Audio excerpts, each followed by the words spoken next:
What is going on, ladies and gentlemen? Welcome to your match reaction for West Ham 0, Chelsea 3. Yes, that is right, ladies and gents. West Ham 0, Chelsea 3. We kept a damn clean sheet, and boy, oh boy, am I excited to talk about this game. First things first, big up to Hussam, who raided us.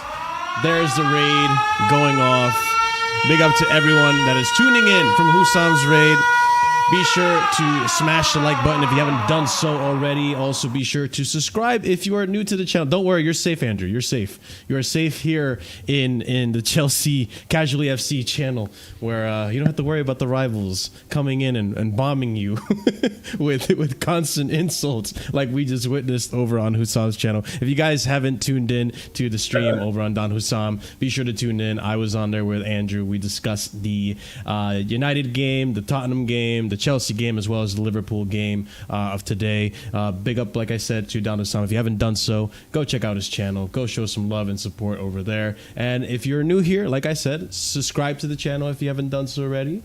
Be sure to like the video, because here at Casually FC, we believe in manners. And like anyone who has manners, when you come to someone's home, you wipe your feet at the door. So wipe your feet at the door, smash the like buttons. It helps out with the channel's algorithm, and it helps make me happy. Happier than I am already, because guess what? We won again, and we kept another clean sheet. It's fantastic. Check out the links in the description below for more content, and also be sure to check out our memberships. We have 4 different tiers starting at 99p, and you get some cool emojis to use. If you guys are members, spam those emojis. Let the people who aren't members know what they're missing out on in terms of the emojis. And as always, yeah, hit the bell notification, you're notified whenever we're live. Let's go ahead and get into the tradition of things. Like always, we start off with a quick summary of the match. Strong lineup today. I think Maresca learned from his mistakes of the last game. No Disasi at right back. Instead, we had Wesley Fofana at right back. Enzo Fernandez found himself back in the starting lineup. And Jadon Sancho, deservedly so, got his start at left wing. Nicholas Jackson kept his position despite heavy criticism to starting Kunku instead. That being said, it took less than 5 minutes, ladies and gents. Less than 5 minutes for Nicholas Jackson to find himself at the end of a Jadon Sancho pass. He dribbles and takes the ball up the field, gets himself one-on-one, or not really one-on-one, but in a position to score or take a shot at the goal, and he puts it in between Areola's legs, nutmegs him, and we have ourselves a 1-0 lead 4 minutes into the match. Good on Jackson after the heavy criticism he's been receiving lately. Then, shortly after, once again, and this is actually a brilliant overall team play. The ball goes through the middle. I believe it was Tosin that passes it to Moises Kante. We're going to call him Moises Kante today. Moises Kante turns around, through ball, perfectly weighted through ball pass to Nicholas Jackson, who runs in behind the defender, and one-on-one with the keeper, Trivelas it to the back of the net. Brilliant goal, brilliant team goal. Jackson now puts us ahead 2-0. The man is already on the verge of a hat trick 18 minutes into the match. Doesn't get it, but it's okay. We go pretty strong for 35 minutes. The last 10 minutes or 15 minutes of that first half, we did let the pressure go a little bit. Maybe we got a little complacent. Let West Ham have a little pressure on us. Fortunately for us, Levi Colwill the defense and Robert Sanchez helped to keep the goal out of our net, and we still maintain a clean sheet going to halftime. Then Lopetegui, frustrated, made some changes before the second half even starts. I think 35 minutes into the game, he made the change. It brought on Souček.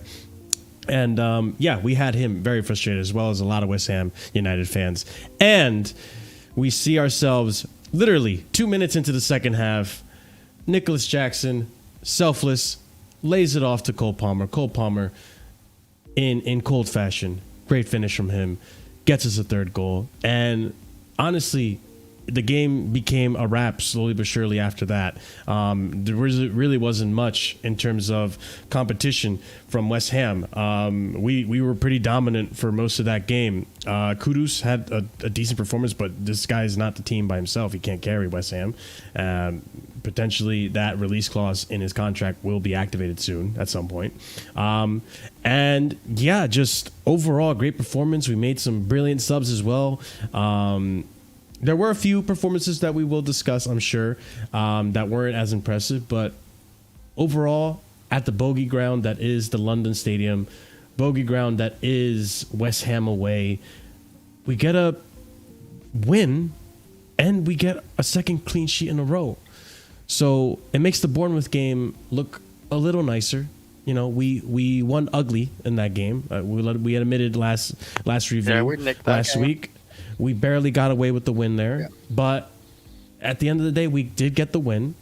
And now that win helps us be in the top. Guys, we're in the top 4 right now. We're in the top. As of right now, we're in the top 4. We actually joined top scorers right now as a club. Yes. We scored 11 goals and only conceded 5. And defensively, we're not even looking that bad as a team either. This is to me our best start since Tuchel, I think, in the league. Tuchel didn't really have a start, did he? No, but like it feels like our best start since the start of like last 2 years anyway, under the new regime, under the new owners. So yeah, like defensively, we've only conceded 5. We kept 2 clean sheets. We've conceded 2 against Man City. Well, I shouldn't be talking about other games anyway, but like, yeah, I'm a bit tired anyway. But like, I thought Cole Palmer today as well. I thought to mention he looked a lot better compared to the last 2 games. I thought he did get a good goal. I thought he didn't get assist or nothing, but we played through the middle a lot more. I thought, what's happened? We just got another raid from the Bridge 258, ladies and gentlemen. The Bridge 258, the Bridge Nation. This guy, wow. He changed his name to the Bridge Nation. Oh man. Oh, all right. Well, here he is to explain himself. The Bridge 258, then the Bridge, now the Bridge Nation. It's always been the Bridge. I can't wait for the next one. No, it's I can't wait for the next one. It's always been I added the Nation now because it just allows me to be. Oh, so that's just your display name now? It's not the Bridge. Oh, okay, so the channel's still the Bridge. Yeah. But big up Hassan for the raid and big up Ahmed as well for the raid. Big up to everyone. Listen, oh my God. That's for 12:30, live stream kickoff. A lot of people joining. Listen, man. Listen, Hassan, keep hating, bro. I'll keep shining. Love. This guy said on a stream earlier today, and I've heard him say, "Oh, this guy's not got the skills to pay the bills," and I was like transported back to the 1990s. Do you know what I mean? No. You know what I mean? He says lovely jubbly. No one says that. He loves lovely jubbly. Ahmed. I came up with the Bridge Nation, so do I get a 90% cut in all 90? You know, you're gonna get. You know what you get? Huh? You know what you get, Prime, just for you, special deal from the Bridge 258, 0.01. That's a deal. Hey, but you know what, Prime? That's still that's something. That's the 5th time in 30 minutes you've winked at me. Stop that, man. I'm uncomfortable. It's 90%, but it's spread over 1,000 years payments. So it's up to you. Nah, it's 90% because I created the name. Oh, it's fine. It's 90%. It's not a problem. It's just that the payments are spread over 1,000 years. Yeah. It's amortized over 1,000 years. It's Klarna payment, man. Klarna payment, bro. Come on, Klarna payment. No, we don't take Klarna over here in Prime Industries. That's tough, man. You should over there. You'll only get paid into an account in England. Sorry about that, bro. Yeah, but we operate in the Cayman Islands. Big up to Chris, man. Big up to Chris. Big up to Scott. I didn't ask for Ahmed for the idea. Yeah, long time no see, Scott. I didn't ask any money for that. Oh. That was crazy. I'm gonna eat anymore. I was starving for a little bit, so I was like, I need to get a It's okay, Ahmed. You can eat. You can relax. Ahmed did his stream and everything. I know Ahmed can't shoot. He can't shoot. Yo, what do you mean by that, big man? Yeah, I was gonna say. Ahmed's still missing his smile. Well, that's the room. Yeah, like Nicholas Jackson, not clinical enough. Shoot blanks. Prime. What's happening? Listen. I love to shoot blanks, man. You know what I mean? Yeah. Better than having a kid. Hey, yo. Huh?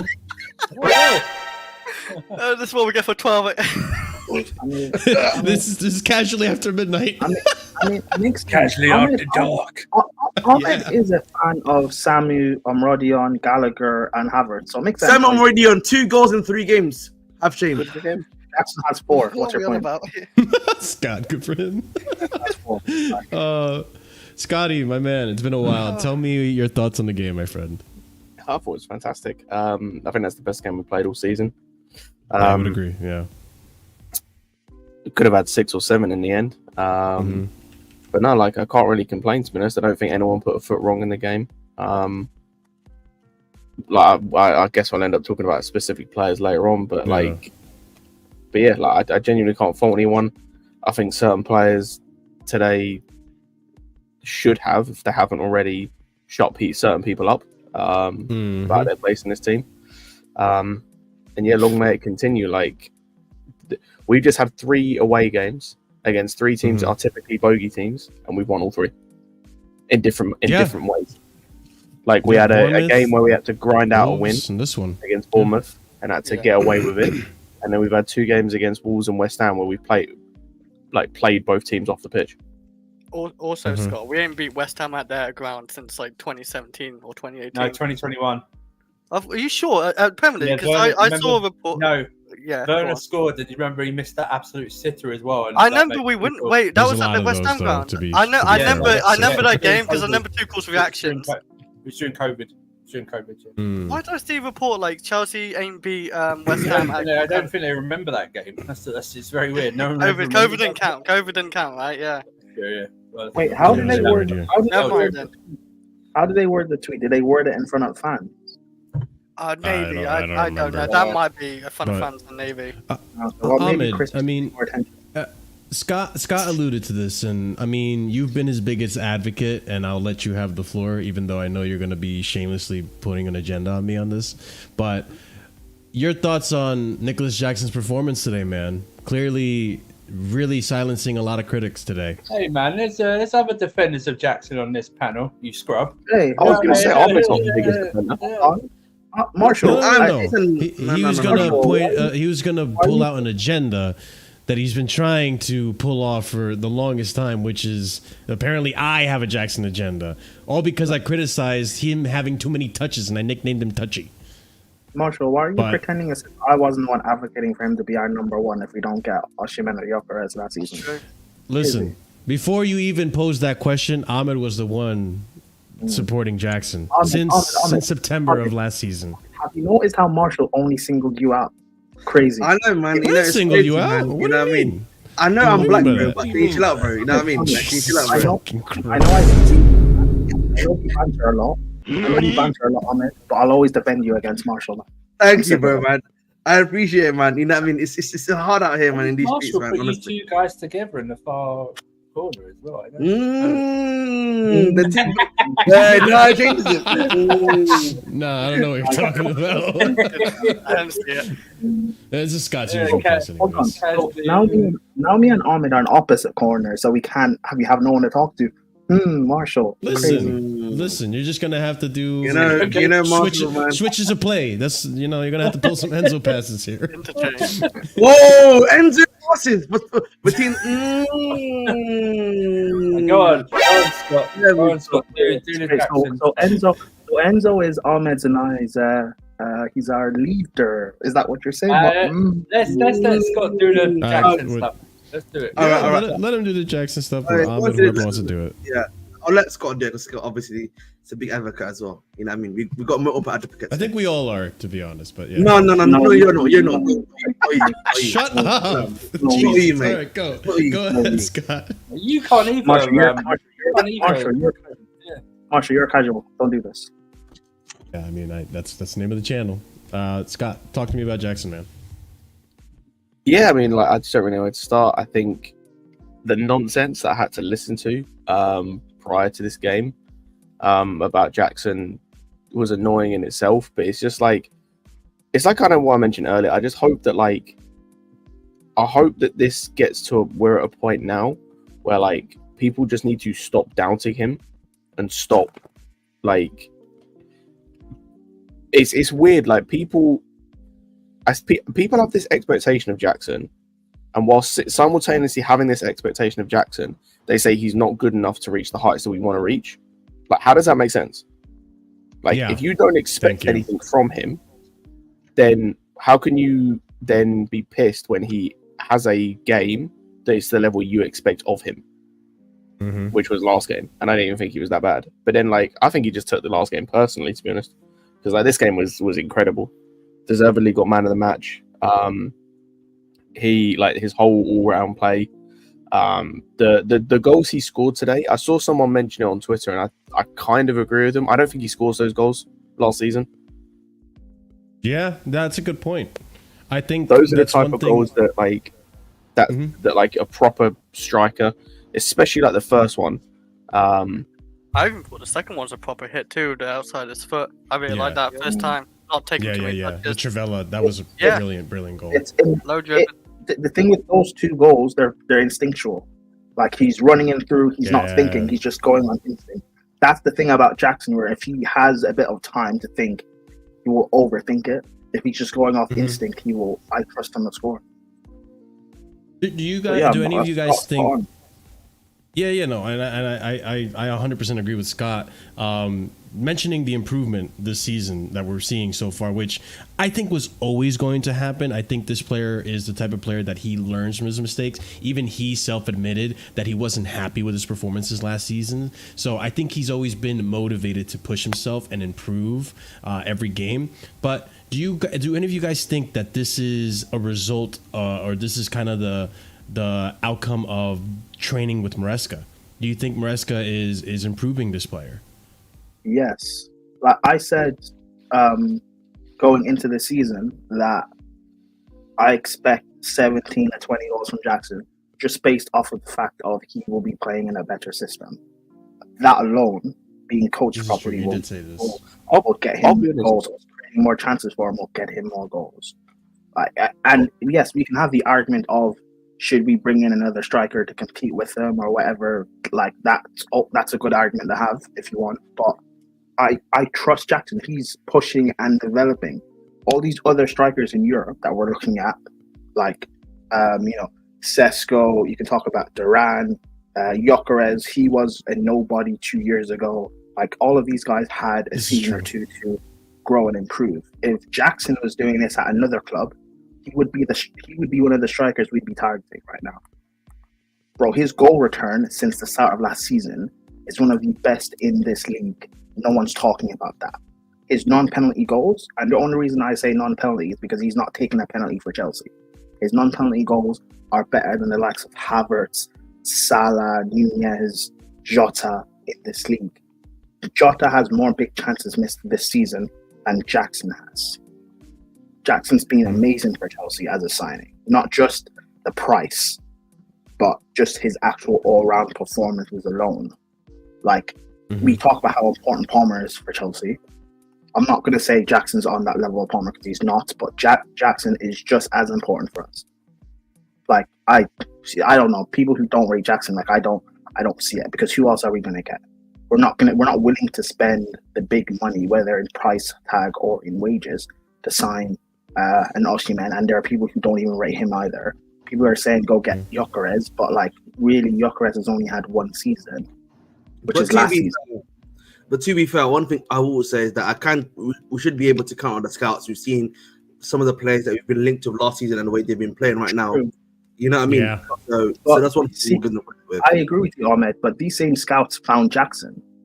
So why is it we're going to trust the scouts to find another striker, but we don't trust them like that? Jackson's the one. Jackson could be the one. He has the attributes that all of these other strikers you're looking at have. He just needs another season to improve. If Jackson gets 20 goals this season, all of a sudden we don't need another starter. Maybe Jackson's the guy.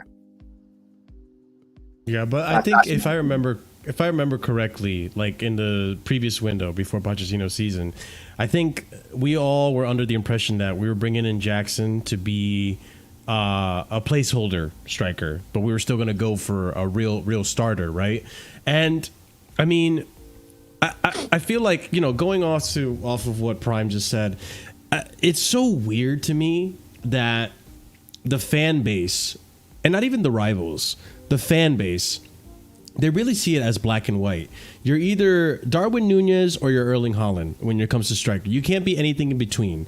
And it's just so odd because at the end of the day, like what Scott said earlier, you can't come into last season and saying you weren't expecting anything from Jackson. Then he comes into the season and scores 14, 15 Premier League goals and however a handful of assists.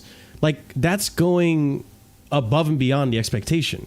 Not even that, but like you look at the comparisons to other strikers in the league, Højlund, Solanke, Ollie Watkins. He was up there in those conversations. Better than Højlund. You also got to keep in mind, this was also his first season as a full-on striker, and it was in the Prem for Chelsea. Yes, this is his first full season. I mean, last season at remind me, it was Valencia or Villarreal. Villarreal. He had like a handful of games. Like he had a good stint of games, but it wasn't like a full season like last season.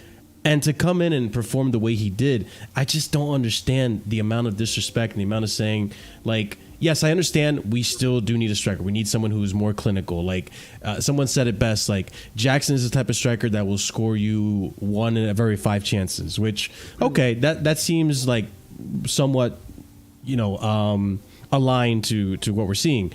Whereas maybe someone like Osimhen scores you 1 in 3, who's a little more clinical, which is, okay, cool. That could be the difference maker between winning or challenging for the league and not. But regardless, Prime brought this up earlier. Yeah. And we had this conversation about, do we feel that if we don't get a striker, Jackson can do a job? And if I was going to come into the season assuming, yes, he's going to improve as a player because he's still young, he is going to get better. The finishing is going to get better. Everything else in his game is fantastic. He does a lot more than other strikers. Like, I can say that. He's a lot more of a complete player than other strikers. Yep. And he can play in the wing, which is something a lot of other strikers can't do. It's just the finishing, and that's going to come with time. But, I mean, Arsene, why do you think, and we've talked about this, but I kind of wanted to, now especially after this game, kind of get your thoughts on this. Why do you think the fans have such a visceral reaction to Jackson being our striker? Like, why so much of the hate and the huge criticism over things that are like, even the Crystal Palace game, where, as far as I'm concerned, the way I see it, bro, he did his job. He scored a goal. The rest of the attack didn't. Yes, 100%. But people were still critical. But go ahead. Yeah, and I think it's exactly like you said. I mean, if we want to talk about the Crystal Palace match, he did his job. And to be honest, he's been doing his job even better than last season because he's scoring early goals that put us ahead in games so far, which has been big for us. You see how much the momentum shifted this game because he scored an early goal. The Crystal Palace one, like I've said before in the other stream that we did, for me, the Madueke miss was more criminal. Yep. It was more criminal in that match, and for me, I've said this before as well. Something that I think is as unfortunate as it is, Jackson is an African number 9 playing for Chelsea, and as much as people might not want to admit it, that puts him in basically working in the shadow of Drogba. Yes. I mean, people at the end of the day are very simplistic people, so they see African number 9 for Chelsea. You now have expectations on your shoulder, and it's the same reason why Obi Mikel also crashes it a lot more on Jackson than I think he would at any other striker that we might have gotten. No.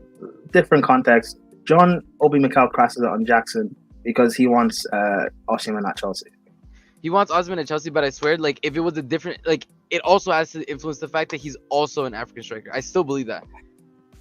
And for me, I don't think so. I don't think so because if we had signed Osimhen this season and Osimhen was struggling, Mikel would be making the point of, when we signed Drogba struggled in his first season, that Victor Osimhen deserves time. So I don't think with Mikel it's a African striker Drogba comparison. I think it's just solely the fact of Jackson was involved. I'm not saying he's comparing him yet. I'm not saying Mikel is solely doing that for his paycheck, bro. He's doing it for Prime. Prime's getting a paycheck. He's getting a paycheck. You know what I mean? Just because they want Osimhen. Simple as that, man. Yeah. But anyway, in terms of that, I think it's a little bit of that. Like buttons, you heathens in the chat. Yeah, smash the like if you haven't done so. Like the button if you over 100. You know what I mean? There you go. I don't care what you think, but just smash the like button. Thank you. Yeah. But continue on. I think it's also just unfortunate because, again, like, Jackson was never meant to be our number 1 for back-to-back seasons. That's kind of on the board for not getting somebody ahead of him because, again, we saw it within his first season. Like the one thing I credit them is Jackson definitely looks like he's very fast to develop. I think when we compare him even last season, after January, he was a completely different striker that we saw for the rest of the season compared to the first half to this half. And I think even in this season, remember during the summer he had an injury. And now he's coming back and he's scoring a brace. He scored already this season. Oh, that's true. He missed all the preseason. He basically came back at the end. Like, but the again, last nobody game. gives him this context. Like, That's nobody true. wants to give him any of this context.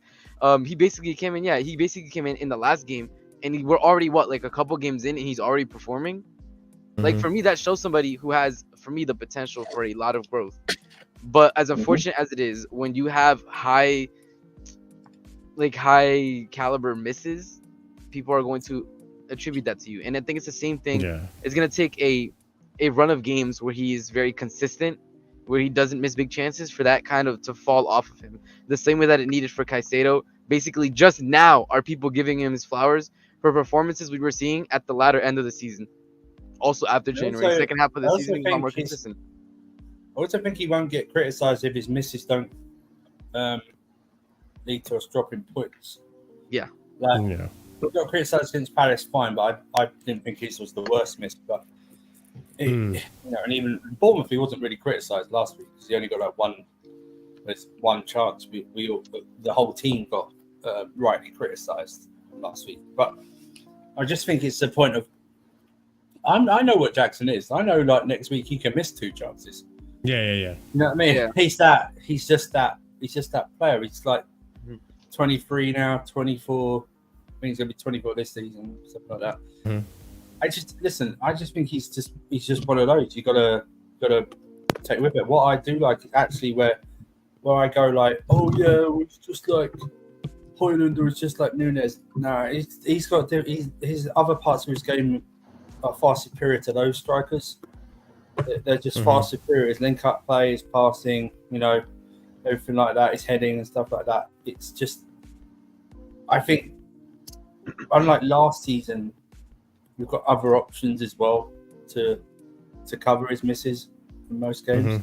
I would say his misses. I don't mean his wife. I mean what he misses on the pitch, stuff like that. Just in case anyone says it. But what I did like today was like that. That's so different. It's so rare to nutmeg a goalkeeper from that distance. Yeah. Do you know what I mean? It's not like I don't think he ever targeted through the legs or anything like that. But the second goal, just the that's an arrogant, which I like, by the way. That's an arrogant striking outside of the right foot. Do you know what I mean? That takes technique. That's like you have to practice. Most would have gone back onto the right foot, changed their body shape to curl it around the other side of the goalkeeper on the right foot. And maybe it's best if he just doesn't overthink it. But I mean, he just even his pass today, for Palmer, it's just his overall gameplay was very good. I mean, and unfortunately we took him off with like half an hour to go as well. That's how comfortable his performance gave us today. That Maresca just felt like, yeah, I can take you off with half an hour to go. Yeah. I always defend Jackson because I think he's overly criticised. I mean, he can do.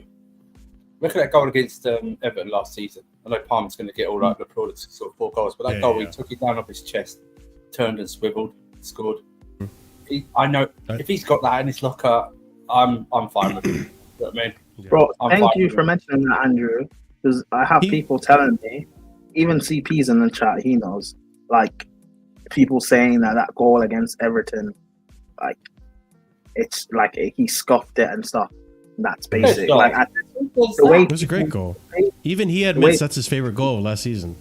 Yeah, bro, the way people treat Jack, again, I'll be honest, when we first signed him last summer, I said that he's not like good. Ahmed knows this because I said it on his channel. I said he's not good enough to be at Chelsea to where we want to go. I was on his case the first few games. But when I saw him actually grow and develop, like over the coming months, I was like, okay, I'm starting to see something.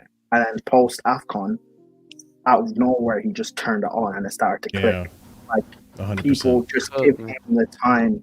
If we're trying to grow with these young players, you need to give them at least a season or two to grow and develop. Someone needs to get time because you guys don't want to spend. You guys don't want to spend 100 million because you think certain guys are overrated. You don't want to give them 300k a week. So at some point, Jackson needs to be trusted, or that Mark Yu has to be trusted. Someone has to be trusted in our team. Or we buy another young striker, Sammy Amrodion, and he has to be trusted for a year or two. Someone has to be trusted. Here's the thing. We're very fortunate the way he was played last season that we didn't suffer any injuries with him and stuff like that. Because I think he was overplayed last season, Jackson, in terms of with all our injuries and we didn't have any other options and stuff like that. This is true. That's why I like what Maresca said when he came out in the conference. He said, I've got press conference, I've got literally two for a position, and he named Kuka and Jackson as his number 9, which is good. I mean, Mark Gue's going to be third choice, obviously, unless there's injuries, but I think, like, with Jackson, there's no need to play him against Barrow at all. Doesn't even need to be on the sus bench. No, not at all. Play against, is it Brighton next Saturday? I think it is Brighton. I believe so. Yeah, it is Brighton. Yeah. Play him there. Barrow midweek, though?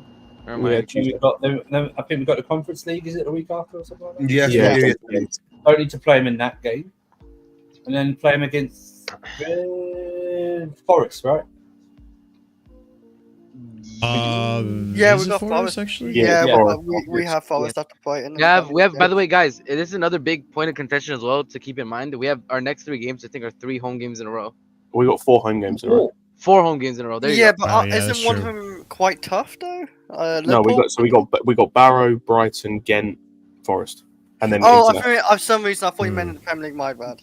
No, all I'm gonna say is home crowd. You better show up because the team is playing well. You have no reason to 100%. keep going. Bro, I'm gonna be pissed. I'm if worried. hearing No Gallagher more say- Gallagher songs. There's no reason for like, Gallagher I mean, songs. We're winning games. talking of home fans, You know Chelsea it. actually. Or our 3 away games this season, we've won. Yep. Our home games though, hey, I don't trust these proper Chelsea lot, man. I don't trust them. I'll be so real. We talking of home games, like we sent 2 home crowds going home at 70 minutes. Yeah, we need to 2 out of develop 3. a new stat. That was great, bro. Expected away That's crowds what to I go said, home or whatever. I'm finding that interesting. We sent 2 out of 3 now. Expected away rivals You know what? walkouts. You know what? Another thing that just came to my mind that I was talking about as well. I think Jackson, compared to like Colwill and Nunez, because he played on the wing, he has the ability to just create a chance for himself. Yeah, He's just like I think the first goal, by the way, was his quick thinking. He immediately kicked the ball back to Palmer. Palmer played it into him. He played it to Sanchez. Sanchez played it back to him. Boom. That was his quick thinking because the West Ham defense got caught absolutely sleeping, and that happened to us last season. Like off like free kicks and stuff, we would get caught sleeping. You know, Jackson did that to the other team. That's something that a Nunez that a Hoyland does not have. They need service. They need consistent service. Well, good that's crosses. RSM. That's the second goal. Like that, there's so many positives I can draw from the second goal, but just focusing on Jackson. Let's go for it. Yeah, Like I got it right here. he doesn't even really get involved. He takes a step forward, which causes Alvarez to step across, and then Alvarez stepping across causes the space to cut, like him to get space, and he just makes that run in behind. It takes one move, and it creates the space for him to then run in behind. Yep. And that's without him getting the ball. Well. Yeah, You're not going to and see you it. see it. because, You like, see it right here. He's right here. He takes the space right. And by the way, this is all possession. This is all from the possession-based build-up. The 1-2 touches. it's 5 passes, I think. I think it was Yeah. like what was it? It was not. It was even like I think it was like a minute 23 of uninterrupted possession by us before this. Yeah. Oh no, Yeah, I think no, because I think this is a restart from from something. It was 5 passes, I think, and we were in. No, think it I was watched. Colwill. I watched the full thing. It's actually a full like 1 minute 23 uninterrupted of us possessing the ball. Yeah, led but to this.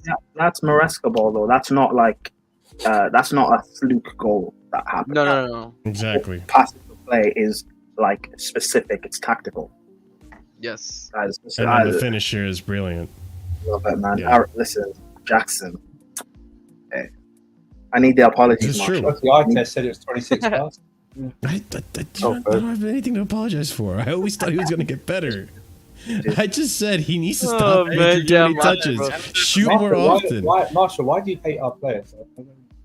Jesus Christ, you guys! I'm never gonna beat the allegations at this Mark, point. next you're gonna tell me that we can call Reece James, man. I've got my I can't criticize players though. If I criticize players, it's an agenda. It can't be. It can't be criticism. It's either an agenda. Why or don't it's you not. why don't you just do what Chris does and feign that you couldn't remember saying stuff or what the conversation? Yeah, that's true. That's a good strategy. I'll just pretend like I didn't It's hear good. it. It's why we kept him Yeah, around but- for 4 years. You know? Yeah. You know what? That's a good point, Chris. Career You can't tips. remember anything, You're a but masterclass. You gotta really like commit to The it. only thing you can remember is to turn up. That's what it is, man. Yeah. I like that. Yeah, Commitment. it's like this passage of play is brilliant, and I mean, I do want to go over the third goal as well. Actually, you know what? Let me just do it right now. Why not? This is a different angle. That's But- that's a fan holding the camera. Yeah, but it's a counterattack goal. no, Moises it's Caicedo. upright. How many seats are filled in right now? Look how many seats are filled in. Yeah. Great West Ham, man. Yeah, we. I think at halftime we were forcing them. I out. can't They lie. were already leaving. When I was at West Ham, it was a bitch to get out. So I kind of understand it. Like 3-0 trying to down. beat the traffic, Chris. Is that Yeah, what you're trying to honestly, say? it's like it's 3-0 down. I kind of understand it. I mean, yeah, this happened shortly after kickoff of the second half, and Moises Caicedo, who I want to get on next, Moises Kante. Hey, yo. This guy was. Hey, This guy was absolutely brilliant. He gives us tackle, and then it's Jackson making the run and being selfless and giving it to Palmer, and Palmer, of course, finishing it like he That's a would. great play. It's brilliant because this guy is on the verge of a hat trick, and in the beginning, in the first half, it looked like he was being a little selfish. He was really trying to get the hat trick, but I think he calmed down and realized, hey, it's about the team. I mean, and he could gives have it to- got 2 assists today, actually, because Well, if that's Jackson last season, I think he would have tried to go for the hat trick. I think he would have Yeah. tried to go for it. He wouldn't have laid it off. yeah. Or you would have passed the wrong way. Yeah, I would- he would have gave Yeah, it that's another way. Or overhit the pass. Yeah, I mean, I rate, Mhm. I rate the mentality to do that because I think we saw, for example, Nani was so frustrated. I think that one opportunity where he shot with his left foot, Palmer was there wide open, bro, like wide open for the cutback. Yeah, I'm Yeah. okay. We're 3-0 up. I'm okay. Yeah, but in the same way, like Jackson Yeah, in that position, I think he They're all should have different, passed it to Palmer. That's what I'm saying. yeah. I mean, So- I think Jackson still shoots. Surfer, yes, we're 3-0 up, but if Madueke does that the next game and it's 0-0, all of a sudden it's a problem. Yeah, That's context. different. That Yeah, that but is as I say, it's all about timing. Yeah, it's all about context Mhm. as well. these No, I'm players know. talking about the Madueke. 3-0 I'm talking about the Madueke one that like he Yeah, Yeah, can't. I know what I'm saying, man. It's all about context and where we are in the game as well. Do you know what I mean? Yeah, like he can afford to do that when we're 3-0 up. Like, and I understand, and in that position, I'm not mad that he does that. Even if I'll be real, if Jackson was in the same position did that, I wouldn't be mad because like they're attackers, they want to get goals, and we're 3-0 up. If it's 0-0 and it's like, and Palmer's in a much better position, like it's a Sterling thing, where it's like it's quite clear, like you have just a tap in if you pass it across, then yes. Oh my God. But like for that, I don't really care. Because it wasn't, the thing for me is it wasn't even like Palmer was wide open. Like it would have had to been a good pass to get to him. So I'm calm with him just shooting in that position. Now, I have to bring this up because I think some of us are 50-50 on man of the match.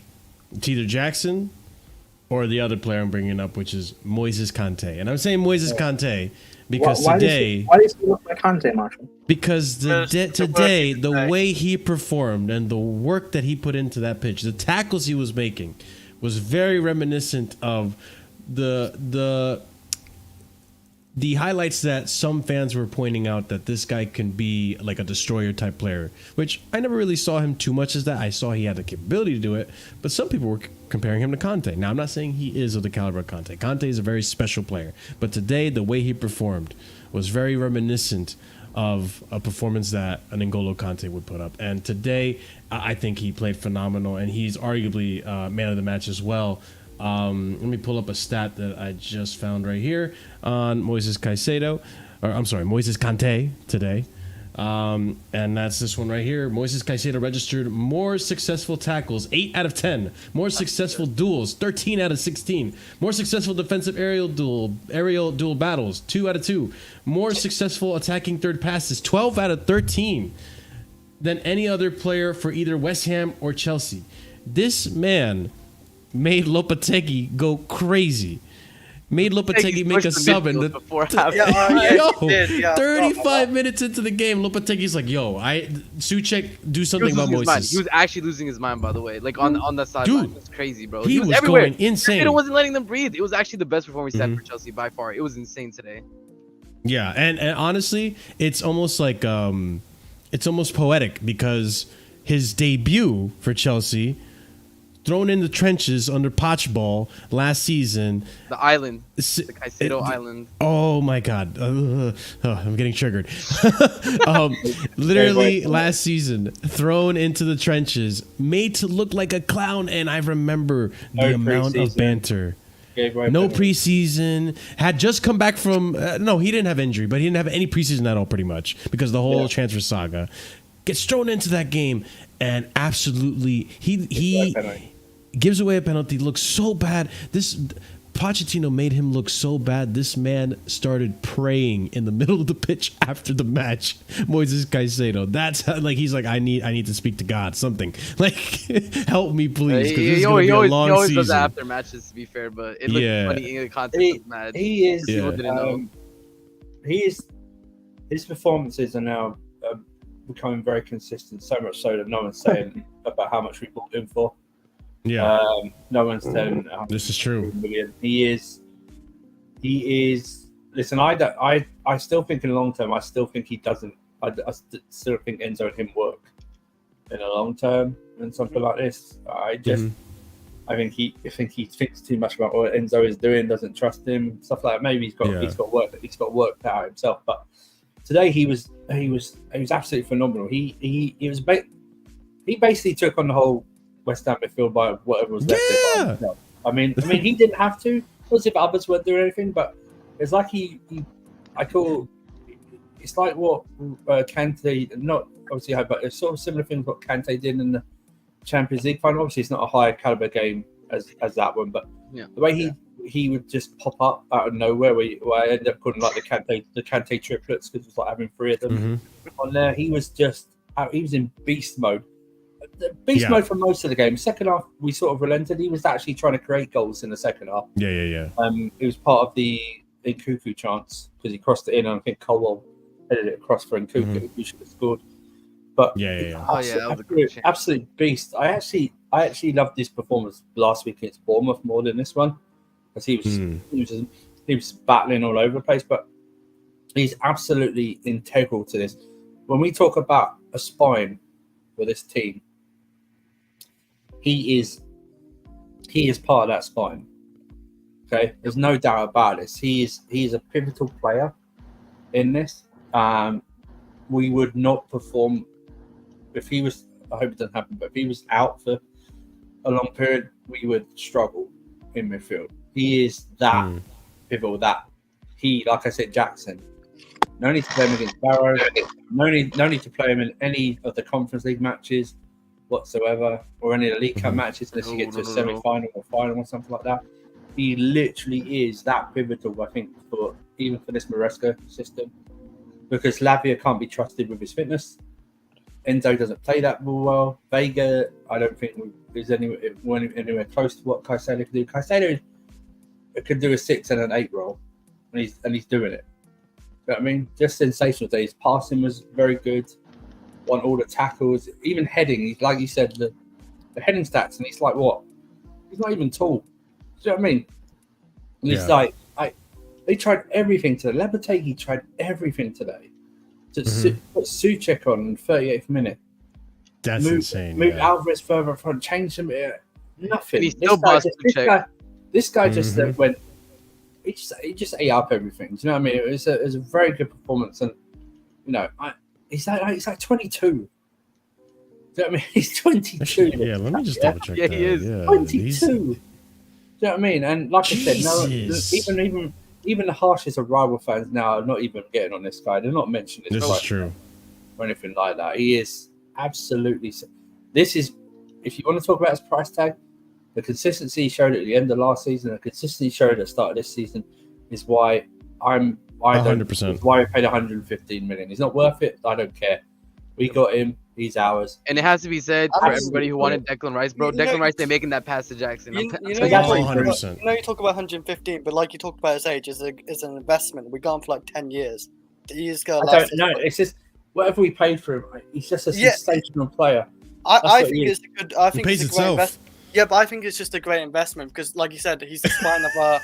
He's the spine of our midfield with Someone Enzo. doesn't like the Both- glazing. Wait, yeah, well.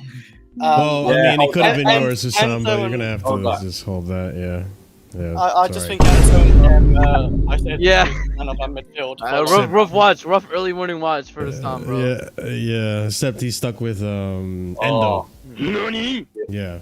Yeah, I mean, he's Endo. grabbing Yeah, for it. Endo. We always wanted Endo. He said. Yeah, I grabbing think we bridge is have to turning go on up. again, though. He didn't hear of Enzo until the signing. He thought I said Enzo.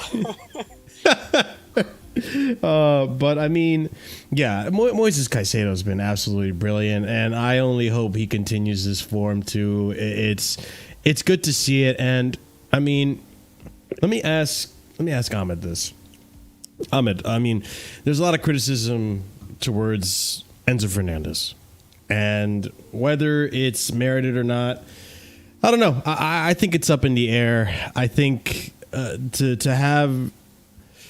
Because I think the Bournemouth game for Moises was a good one, but this one was clearly, I think, his best performance this season. I'll say I'd have to think about last season if it's his best performance for Chelsea yet.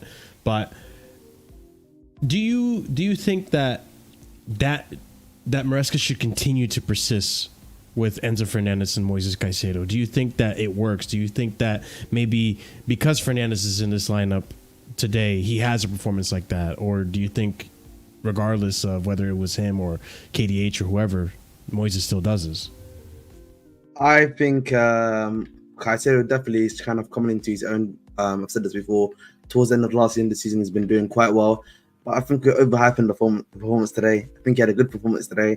You know what I mean? But okay. a little bit of overhyping. There's still levels that he can go up, in my personal opinion.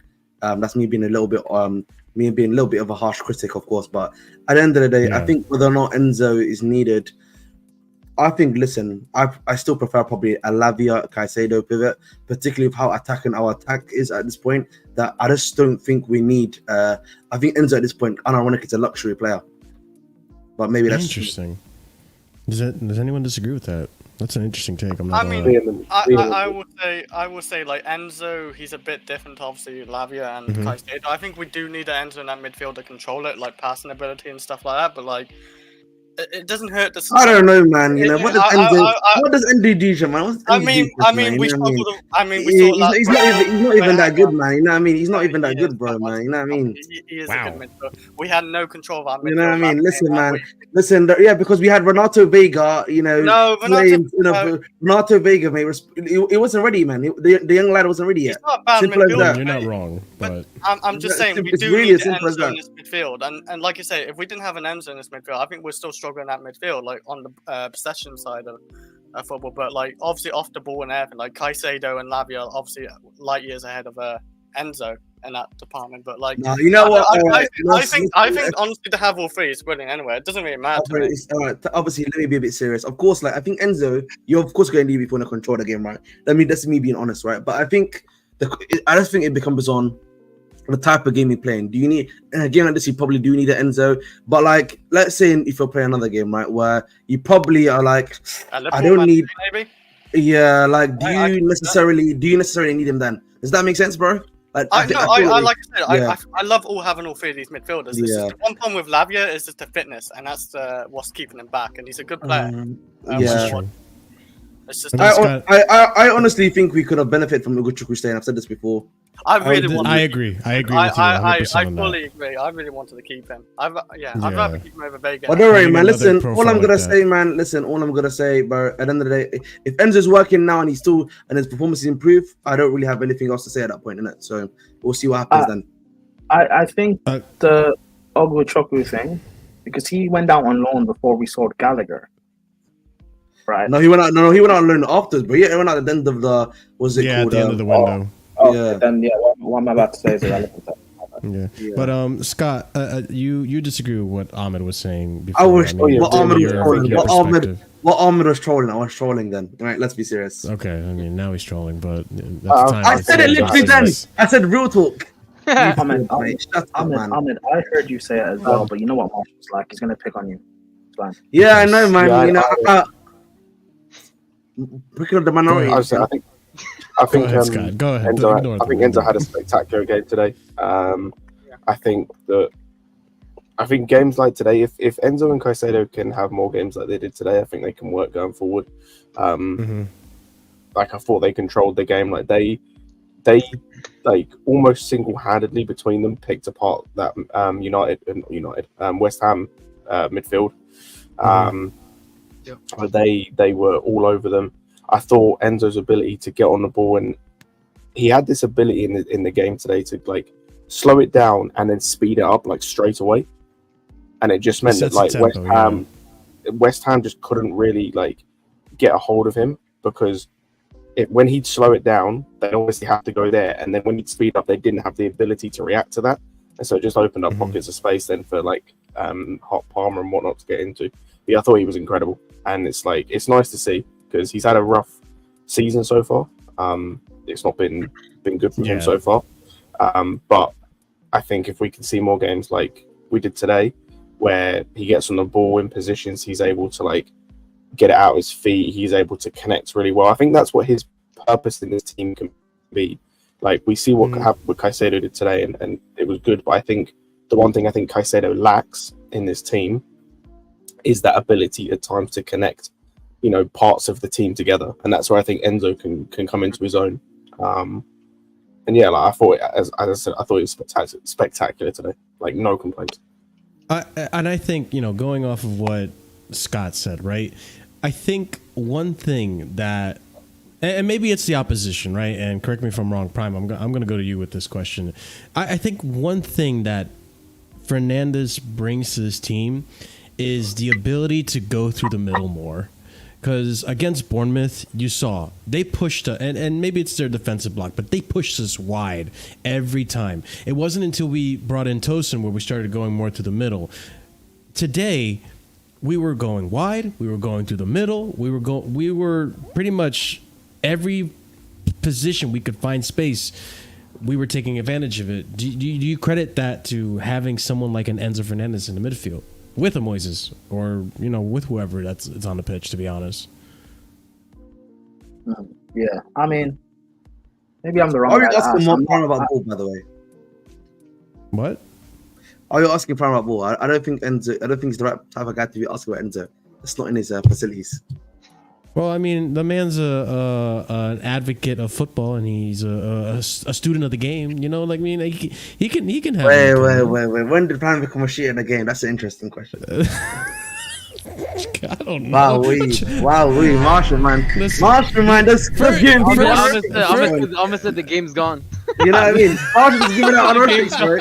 Man's doing the casually thing already, man. Nah, man, we're not doing this shit, bro. I can't win here. It's like I'm Chelsea, man. I can't win. I try to be nice to you guys, and then Marshall said, it's too much. And then all of a sudden it's racismo, man. I can't win. I can't win. Marshall said, listen, we need the Bridge T58 back. We need Bridge Nation back here. I'm back, man. You know what I mean? I'm here to gegenpress you. You know what I mean, bro? I'm here to give you the gegenpress. Now and forever, bro. That's what the show is about. What do you mean by that? You know that, bro. You know that's what I'm here for, bro. Jackson Nation. Don't forget escaping the allegations for Jackson, by the way. I let it slide because I was eating food. Christ. Don't worry, bro. We're gonna come to that one still. You gotta get some. Don't worry. What are you on? Hey, yo. Okay. No, I'm gonna get some. Okay, Prime. Can you save me, please? No. All right. Cool. I think Enzo. You're silencing the minorities now, Marshall. Okay. You know what it is, man. Go ahead. We need to find out Marshall's history of certain type of races. Yeah. We know his history. We know his history. He's American. Oh, that was nasty work. Oh my god, that was nasty work. Hey, I didn't even hear what he said. But go ahead. Anyways, yeah, you're talking about Enzo. Listen, maybe I'm not the best guy that asked this question, dude, because I'm not Enzo's biggest fan. Oh yeah, that's true. Yeah, you don't like Enzo. However, you are right. He is, in terms of our midfield, he is our best ball progressor, and that's why in the last game, Palmer was like dropping so deep to collect and progress the ball because we had no one in there that could actually do it. And Enzo today, at least from the highlights and stuff I've watched, I didn't get to watch the full game. He seemed like he was very void of any sort of like defensive responsibility because of how Caicedo was performing, which allowed Enzo to like be more in his element and focus on like actually being on the ball and progressing the ball for us. So like that's the best you can get from Enzo when he's less focused on defensive responsibility and he's given because he's a luxury player and he's given the license to be that luxury player for us in midfield. But yeah, we've got midfield options, whether it's Caicedo, Lavia, Enzo. They're both different profiles and give us different things. Yeah, I would rather we had kept an Ogluchukwu, who has been amazing for Southampton this season. I know they're losing games, but if you actually watch them, he is. Of course, it's clear he is their best player. Even so I'd rather. Sanchez has been doing brilliant. Yeah, but you know, ultimately, I guess it is what it is. We have enough in our midfield. Like I don't get even though I don't rate Enzo highly, there is still quality in him. We have enough in this team. I don't get Chelsea fans that can really complain about anything really. Like we have enough quality and depth in this team that if someone gets injured, like Lavia being out, we have enough to come in and cover. Enzo wasn't in the last game against Bournemouth, but we still had enough. Even playing Vega, we still had enough to get over the line and get results. Like so, I've got nothing to complain about. I'm fine. By the way, another thing, like addressing a comment that popped up, I saw that somebody said, like Sancho was quiet, etc., etc. I think that was by design. If I look how Maresca played this game, he wanted them to play through the middle. I think he wanted them to play through the middle. I think the wingers are used more as a distraction. I'll be real with you. If you look at how it was played. That's an interesting perspective. Yeah, if you notice, West Ham was very open in the middle. That's why, they were in that middle. Like the wings wasn't really needed. There's, like you said, probably is more of a distraction, and it worked. I don't think. Listen, at the end of the day, man, whether Sancho works or not, we already got his replacement at Strasbourg, bro. Sebastian Nanase. Shut up. What is he? Have you watched? Have you not watched? What do you mean, Scott? Bro, shut up, bro. Have you watched him play? He's a fucking beast. I don't care. I don't care. Hey, bro, 3 goals in 3 games. What is this, bro? I don't care. What is this hate? Why are you moving like this, bro? Man. You're a weird guy. I was on the last stream with you. You wanted hey, careful how you use that word. Marshall, stop doing Jen. Marshall, it's fine. I can use the hard W. It's fine. Anyways, no, wait. Hard W is actually insane, by the way. It's crazy. Listen, Ahmed, my weirdo. Yo, the last my weirdo.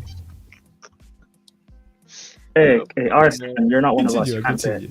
Oh, man. Anyway.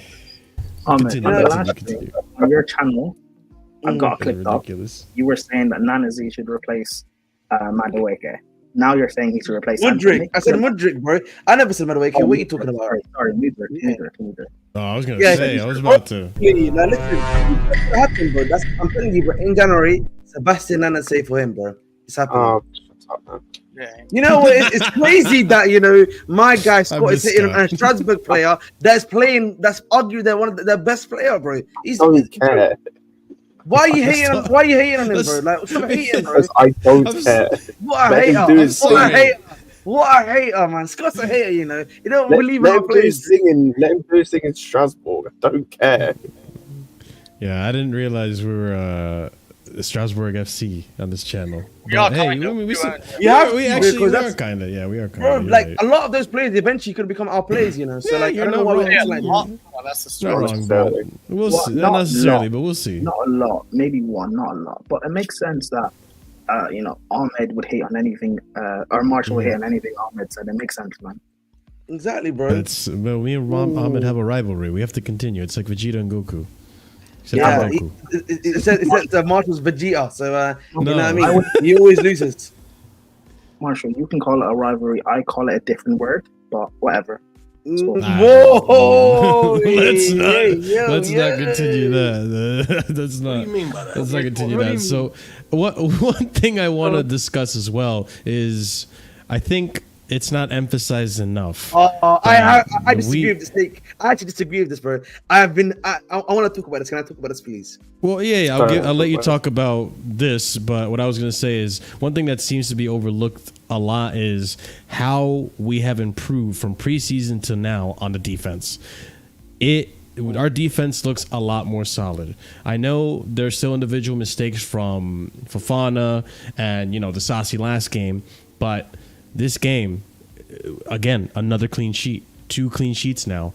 And we'll start off with this first defender. Marco Cucurella registered more successful interceptions too than any other Chelsea player against West Ham. Cucurella also registered 100% on his successful long balls, 3 out of 3, and successful aerial duel battles, 2 out of 2 for Chelsea today. Very much like, and I'm seeing the duels. It's being iterated a lot, and I think that's something that Maresca emphasizes, that we need to go in for those 50-50s, and that is like a big difference maker in this, is that when we go for those 50-50s and we win them, it helps towards the style of play that Maresca wants to play. But I mean, Ahmed, do you disagree with this tweet, or what exactly is it that you disagree with? Like the way that Cucurella is being hyped. I think the last few games, I think he's been really good. I just think in this game in particular, I think Kudus kind of had his number, in my personal opinion. I feel like at times one of my issues with Cucurella, honestly, was that he gave him too much space at times. Like he would basically track back from him, right, and that allowed Kudus to get enough space to put in crosses, and like, even at times just like move past him at times, and that happened quite a lot in the first half as well, in my personal opinion. And the thing for me is, I've noticed this a bit at times when he's facing these tricky wingers. He likes to back off a bit way too much, and then that allows him to have space to put in these crosses, right? So for me, I'm just thinking it might be better off for me, bro. Better off if I'm Cucurella, try to come a bit more forward, bro. Like you need to trust your defense, A, and B, you need to trust yourself to be able to beat this man too. I don't know what Armin's talking about. I'll be so real. I thought Kudus was Bro, bro. This is no. Like, if you watch the tape, I'm being serious, bro. You can do that. Kudus was quite true. Kudus was quite great. He had outside the goal, which was offside. He created one chance, which was a cross that went over Somerville's head, and that was like it. And then created nothing on the right when he went over to the left. When Somerville came off, he did like nothing. You gotta remember, it's fine. Ahmed. No, I didn't hear. We'll never forget the No, I didn't agenda. hear. No, I didn't hear. I'm actually being honest about this. This is Agenda me. Nation. That should be your name. Ahmed, you know what? It's fine. We agree. Let's move on, please. Let's move on from Ahmed. Thank you. Next topic, Mark. Yeah, listen, Well, I mean- I agree. I agree that Osimhen's not gonna come to this football club too. Love. We have Jackson. We have Jackson at home. Why do I need Osimhen? Yeah, but I already believe that. Jackson You at don't. home. I believe that, but you don't. I believe that. The anti-Ahmed supporters trust is coming. CP, I'm sure Ahmed just triggered you. Go ahead and speak your truth. CP, are you there? Where's CPC? Hi there. Hi. Sorry. What is this man waffling about?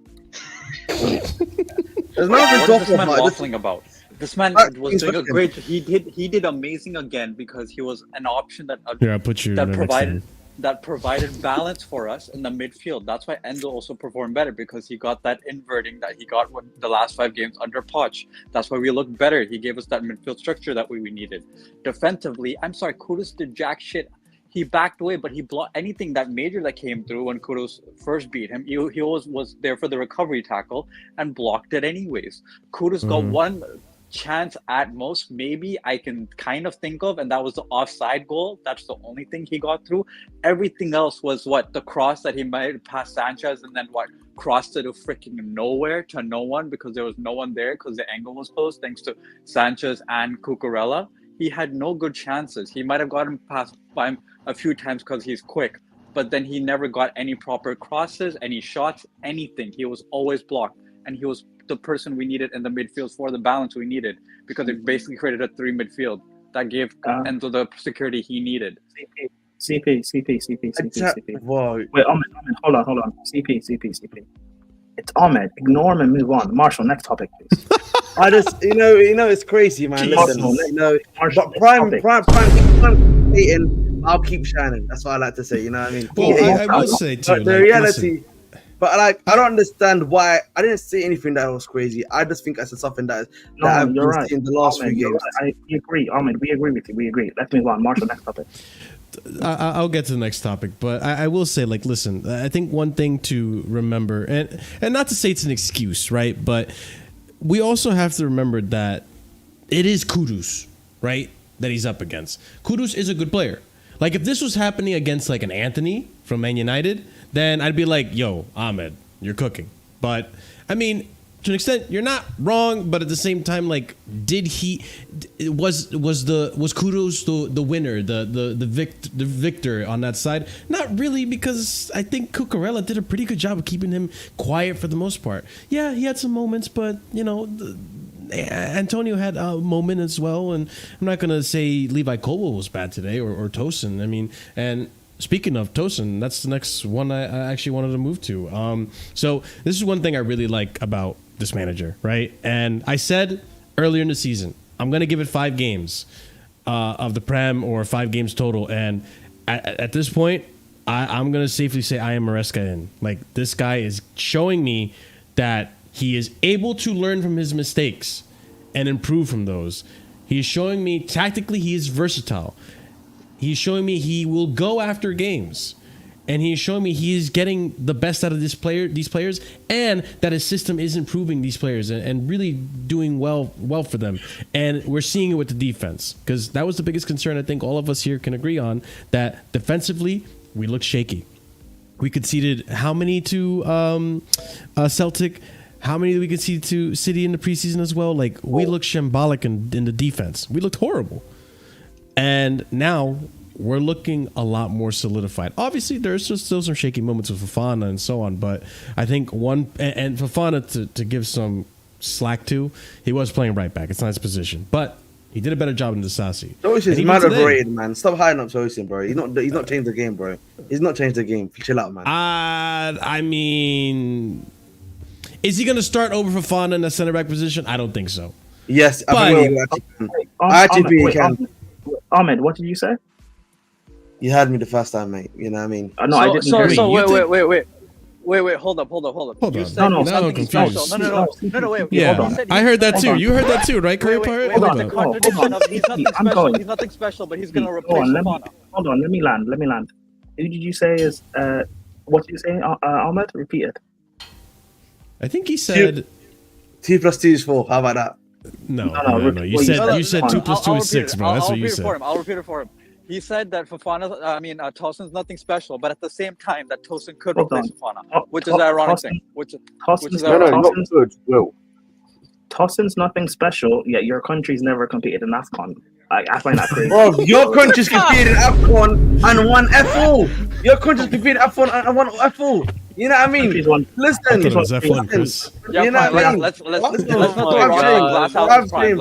Let's not throw rocks at glass house Prime. Let's not throw rocks at glass. My country's won 3 AFCONs. We won fuck all. We won 3 AFCONs. That's crazy, man. Okay, let's not do a Liverpool thing where we talk about ages ago. Let's talk about the present, okay? And they were dog shit. Anyways, moving on from you gotta throw a jab Nigeria. in there, don't you? Moving on, cool. It's not like no one's talking about the Leicester season nowadays. Anyways, that was 2015. Anyways, so let's move on to Chelsea. Hey, but again. Chelsea fans will talk about the first Champions League. Yeah. And are you not a Chelsea fan? Then we talk about 2021. Then we talk about 2021. So there you go. There you go. Yeah. We couldn't keep Havertz. Moving on to institutions that can actually win shit, aka Chelsea, not Nigeria. Wow! How dare you, fraud Prime? You deserve that. Anyways, no, actually, let's move. I don't care Rumble right now. This is crazy. Talk about Chelsea. I don't care about your overrated Bobby Nation. South African. Okay? Don't throw my Egypt, okay? Egypt has the most AFCONs. Before Salah, they were like a mid-nation in terms of South their Africa. players. Okay, let's move on. Okay, you have a Oh, your population of nation don't mean 400 shit. million, and you have a population of 400 million, and still can't defeat. I don't know what you're freaking doing. Your Egypt and shit. nation doesn't do it. What do you mean we can't defeat? We never played Egypt. Actually, no. Last time I'm we talking played about an AFCON. Egypt has the most AFCONs. Egypt has the most AFCONs. You know that. Yeah, of course they do, bro. They won 3 Can on we the talk Why is it about- of course? Can Oh yeah. we Guys, talk about Tosin, guys, please? remember the legendary Marshall, players? man, you need to Guys, thank me, guys, bro. guys, I'm out here We frustrated. should probably make Fake another Tosin channel, take. Casually AFCON. You know, I it's was trying to bro, go the back to fake Tosin. Tosin. Listen, my fake Tosin take, yeah, is as critical as this, bro. I love it, man. Listen, for those of you who don't know about AFCON, Egypt have won the most. They're like the Real Madrid of Africa. Like, what we doing? I'm not throwing Yeah. these out. Okay, But I know that. But Nigeria, Ahmed. Wait, is Kanun Egyptian? Is Oshman Egyptian? Are all these legendary players? Yeah, man. Yeah, but then Okocha, up into Okocha Nation team. Yeah. But then we talk about Egypt. Do you remember that great Egypt side that won the AFCON? Do you remember those legendary players of we don't know who? You know how crazy Like, come guys, for you people who don't know, this is like me saying Lionel Messi, he played for Barcelona, but yet they don't have more Champions Leagues than Real Madrid. Do you know how crazy that sounds? Do you know what it is, chat? Yeah? They're called the Super Eagles, but they don't have the most AFCONs. Wait, why am I getting involved in this? Deep that. Yeah, right.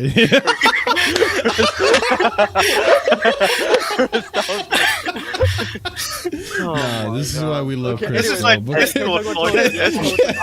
Can we? Let's bring it back to Tosin. Let's bring it back to Tosin, people. Go ahead, Prime. Yes, we have more than you, and that's what counts in this conversation. All right, Wow. let's bring it back. Poor old East Africa. You got Big more than poor old East Africa. I Wow, need what a mallet soundboard on this thing. Yeah, order. Yeah, you guys are giving me ideas. Thank you. I'm putting this in my notes. You know what it is, Marshall? Listen, Marshall, you need to start thanking me, bro. My fake Tosin, yeah, was it good idea, yeah? Your fake Tosin agenda I love has that. derailed my Listen, stream. I love it, man. I love this game, bro. I actually rate Tosin, by the way. So this is what's hilarious. Do you? I don't know this. You actually hate Yeah. No, he's my guy. But hold on. What I do time know, in ladies and Discord, gents. Ahmed is like cursing out. What I do know, ladies and gents, is thank you, Chris Paladin 7 for the $2 super chat. This panel is nasty today. Hey, listen, if you're enjoying the panel, if you're enjoying everyone on here, Imagine us after a loss, brother. Oh, my days. guys, Yeah. I have a quota of 3 hours. I'm just trying to help the stream reach it. Okay, guys. Yeah, man. of course you are. You know what I mean? That's why I got Bruin, man. I got Bruin to bring in the watch towers, bro, up, man. You know what I mean? This is part Prime. It's part of my add-ons. It's part of my add-ons. Okay. It's part of my There's add-ons. For those who don't know, He has an appearance in those who minutes. go behind the scenes, Yeah. see his contract for Casually You guys are is crazy. every 3 hours he gets paid. So RSM's on the new wage structure, bro. He's gonna Yeah. get paid like you guys. Yeah, I'm getting jack shit, bro. But I'll big up only everyone. get paid if we make it to champions, bro. Like, I'm Yeah. getting peanuts. RSM's on. You know what RSM's on? RSM's on a 0-hour contract, innit? That's what he's on, man. If you know, you know. yeah, Oh Ahmed was signed before the sporting directors came in, so he's on the Sterling contract. Yeah. Hey, man. You're trying to get him out. I'm on the max deal, man. I'm on the max deal, innit? So, Yeah, so- they're trying to get Bring you up out. back. Man. But- That's the question. Ladies and gents. Send Ahmed on loan to EGTV, man. Ladies I'm already and on there. gents, I'm already on if there. you- I'm already on If there. you, you're everywhere, bro. You're on loan to everyone. Ladies You and know what's gents, crazy? if you Sorry, like Marshall, the sorry, content, Marshall. One more smash thing. up the like One more button, thing, Marshall, please. before you go. Subscribe to the channel if you haven't done Danish so already. Maldini, yeah, you're a fraud, mate. You know what I mean? You're a fraud, man. Someone can ban it for 2 minutes. You know what I mean? The man them can keep hating. Aren't you a mod? Oh yeah, I am a mod. I can do that myself. This guy. Wow. This guy. This is a mod. And this is our highest paid panelist, by the way. Guys, by the way, again, Remember listen, He's on sterling wages, guys. He's on sterling wages. Remember that, guys. listen again, guys. Again, chat, yeah. Listen, again, this is Prime Casually FC. You know what I mean? We bring Yeah, him this out is Prime pretty Barclays. casually. Prime Barclays. Prime Barclays. Marshall, just like Sterling, I'm we're paying half his wages derailing to this get him out team of the club. with a prime Brexit Guys, tackle for no reason. To put into perspective what Ahmed just did, you remember that the 5 misses he had against Wolves? last season. That's what That's what Ahmed just did. That 1v1 miss where he should have scored. That's what Ahmed just did. And also like Sterling, we're also paying half the wages to get him out of the club. So just like Sterling, that's why he's on every other podcast space right now. We're paying half the wages to get him. You know what it is, guys? Listen, this is why I left Casually FC. You know what I mean? I had to learn my trade, sir. I went alone and became bigger, greater, stronger. You know what I mean? And now I'm back here. They're just hating now. You know what I mean? They're just hating. Hey, yo. Hey, listen, guys, I'm really said you have to see the best. Wait, speaking of hate, Ahmed's wages is why we couldn't afford Carefree Lewis G, man. Ahmed's trying. Nah, bro. Oh, that was a good joke. That was a good joke, man. That was amazing. That was a good one. I mean, Oh man, yeah. Ahmed, much like his hero. But What? speaking of chill out, man. hero, No, fuck off, man. We're not doing that shit, man. See the best. you've yet to see the best of me. Wow, yeah, the Sterling agenda is still strong there. But I mean, speaking of the agendas, we're going back to the defense, right? Levi Colwill was someone that was so heavily criticized early on in the season, right? And in preseason, people saying, why haven't we sold him? Who does this guy think he is? Yada yada. And Yeah, you I'll be basically. honest, No. Out yourself. No, I never said any of You this were stuff. the one that was saying this stuff, mate. No. I did criticize if it was true. I did. Listen, I'm over here. I am appealing in front of the court of the Chelsea law and admitting the truth that I did say, who is Levi Colwill, who has not played for Chelsea once, to come into this team and demand, I want guaranteed first team minutes and all this and that. Listen, last season, he didn't have the best season, but then again, it's Pochettino. He was forced to play left back. He kind of, it was okay. A lot of hoofball, but again, we're going back to playing players in the system, playing players in their position, getting the best out of players, and we're seeing Levi Colwill actually grow as a player. Like this guy is really, really maturing as a player and even as a leader. I have to say it as well. But we have here Levi Colwill registered more successful passes, 50 out of 56, and registered more clearances, 8 than any other Chelsea player against West Ham. Captain? I don't know. But I guess this also, I don't know if he's ready for that yet, but I can see it eventually happening. He's got to just keep the consistency. It seems like based on that team photo, he's fourth in the pecking order. It's like Reece, Enzo, Caicedo, then Colwill. You think so? Like with the way that they're positioned right next to Enzo Maresca, that's what happened last season. Mm-hmm. Like last season, I think it was like Reece, Joel. No, you're right. You're right. Yeah. Guys, I'm sick of this shit. Reece, you better come back, man, because I can't have Joel be my captain. Sorry. I don't know what Marshall. Sorry, can I be a snitch, Marshall? Is it okay if I can be a snitch for a second? I wanna come out clean. So me and Prime for the past. Oh yeah, you don't like Colwill. I forgot. Games, we were on Colwill, and I want to expose Prime too. I'm not gonna throw myself under the bus without. Bro, if you're gonna come with me, I'm taking you in. Yeah, literally, bro. Crazy. It's good. Prime is like, I can't wait for this bump to be. No one is Colwill. No one is Colwill. That's not exposing me. That's not exposing me. Everyone knows I'm not Colwill. But it seems like Curry Pirate has turned a new leaf, right? I'm not fully turned. It's not fully turned. It's a half turn. You know, it's like the wind is blowing either direction. It doesn't know if it's gonna turn fully. You know what I'm saying? It's there. You know, things are happening. I told people I robbed the bank. What are you trying to snitch on me for? I told people I did it. I exposed myself. But I mean, I'm just trying to get a plea deal. Okay, I thought it would work. But speaking on Colwill though, like it. What do we think is happening? Is it he's playing his position? Is it the system? Is it a little bit of both? And I mean, it's both. It's both, and also the fact he's playing in he's playing with a consistent centre back partner as well. Mm-hmm. Yeah, but listen, I saw him rate Colwill.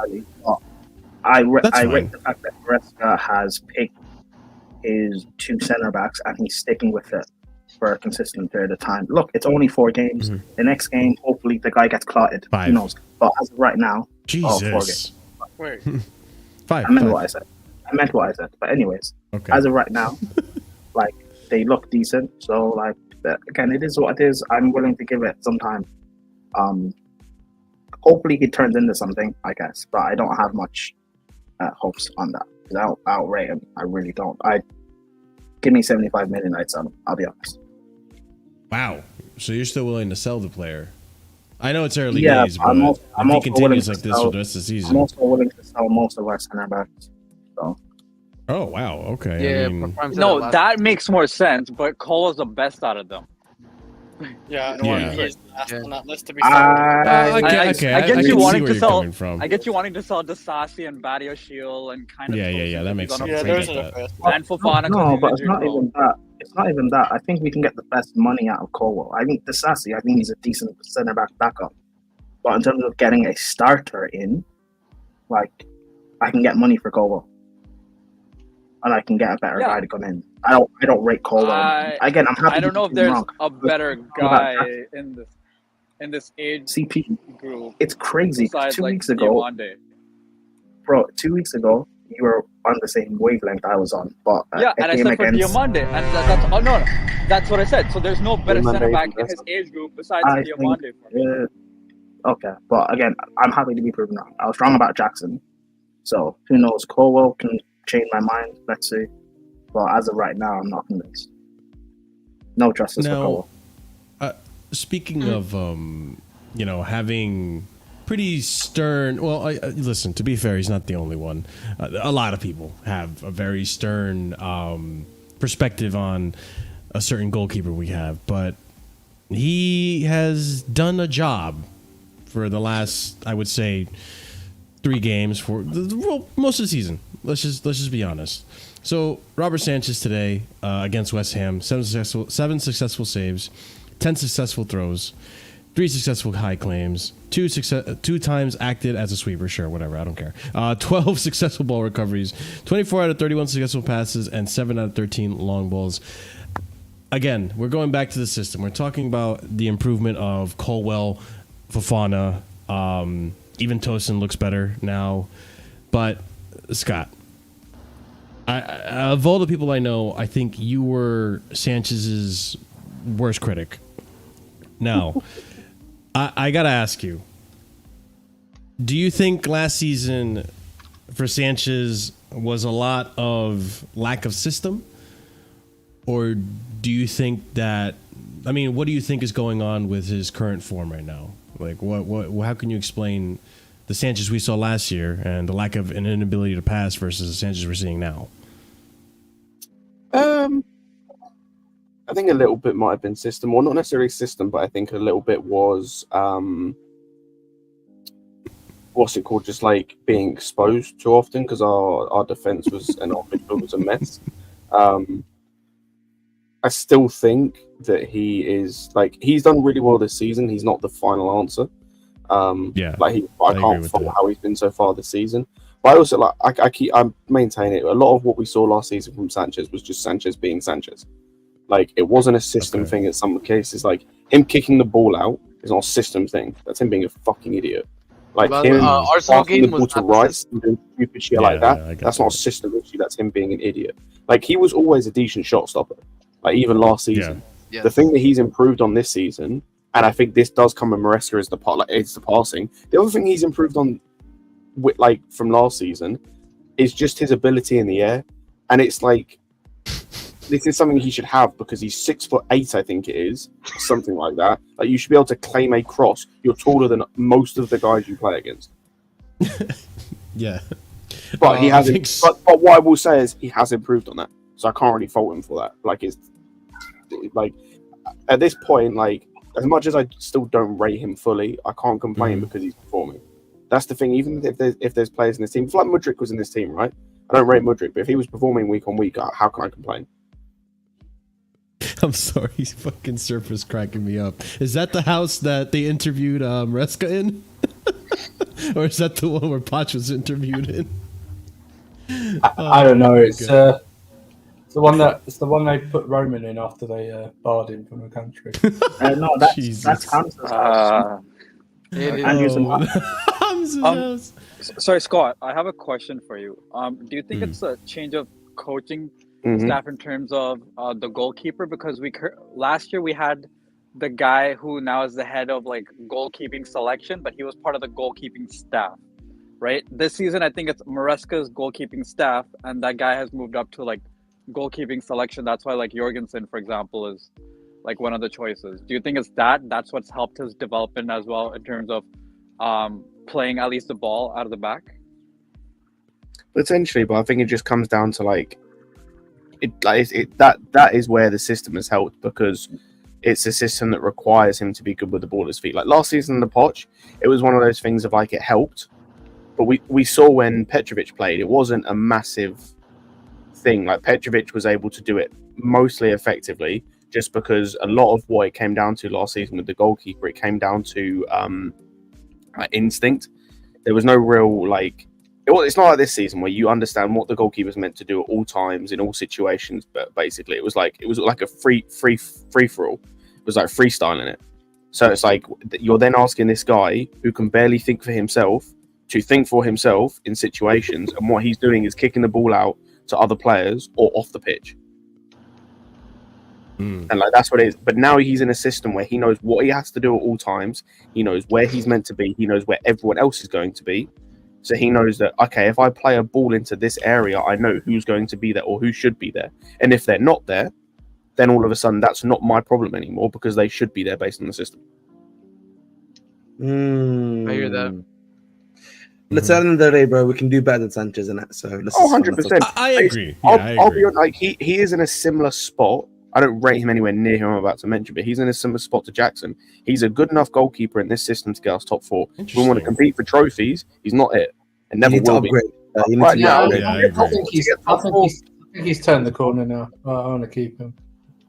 Oh, he can still get fucked. Look at this! I can't that's so disingenuous. That was just you said that, and I'm like in my head, no way, no way he said that, bro. Yeah, man. No, he still had a mistake today. He really passed it. Yeah, man. Oh yeah, he did. Yeah. No, listen. Last week was obviously better than last week. All their shots were. I think they had more shots than us overall, but they're all like right at him or something like that. Do you know what I mean? He caught everything, punched everything. He was put under no pressure. Yeah, we could do better. Yeah. I mean, also can do better, man. We can always do better. Yeah, I mean, Ahmed wants to bring De Gea in or something like that. No, chill out. No. Chevalier from Lille. You know what I mean?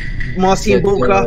You know what I mean? No, I've got my squad. I listen. Never De Gea. Never me. Never can be me. You said we should have signed Aaron Ramsdale. That's what you said. I stuck with love, bro. Aaron Ramsdale. That's what you said. Ramsdale. Sorry, Scott. The way you're describing it in terms of structure and everything kind of reminds me of Onana with Inzaghi. You know, when the Champions League final, he was kicking well from the back, and in Manchester United, he's a shit show, right? Like the first season with Ten Hag. But when he had structure, right, with Inzaghi in terms of where to kick, where the players would be, and all that stuff, he looked way better, right? So maybe it's kind of like that, right? Like Poch is our version of Ten Hag, and then in terms of structure, at least, you know, Inzaghi and him are similar. Maybe it's kind of like that. Because that's what it sounds like to me. Jordan Pickford. No, I agree. I think that the thing that we have outside of last week, which was really good, the thing we've yet to see from Sanchez is him being an actual match winner for us outside of last week. And I think that's the thing. I think that's what separates the good goalkeepers with your top levels. It's those games where the goalkeeper is the reason you get the 3 points. The goalkeeper is the reason you get that trophy or you do this thing. It's like once we start to see that from him, which we've seen. See more. Once we start to see more of that from him, then you can start to judge whether he's actually like in that like conversation for best goalkeepers or like great goalkeepers. I don't think. I want to see him have a game like Mendy did away at Brentford, and he gets smashed in the head when he saves it like that. Another saves. Yeah, no, that was an iconic game. He's average. Let's not beat around the bush. I mean, he's average. He might be a good shot stopper, but you know. His distribution is, yeah. I Who think you talking about? distribution goalkeeping is overrated anyway. There we go. Yep. So another thing that Bring back Alario. Bring back Alario. That's crazy. Oh my God. One thing I wanted to point out too is Maresca is the first manager since September of 2016 Hang on, to can win you all stop? of his Please, first. Can you stop? Can you put Master Michael's coming up for me, please?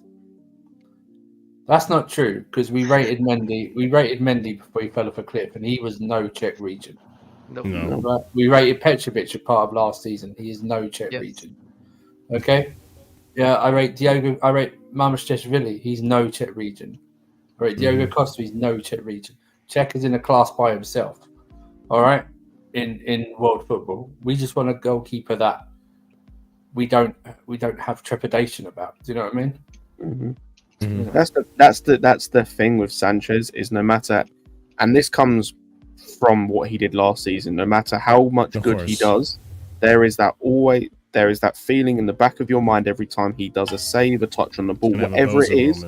Yeah, there's always that sense of trepidation whenever he goes to do anything.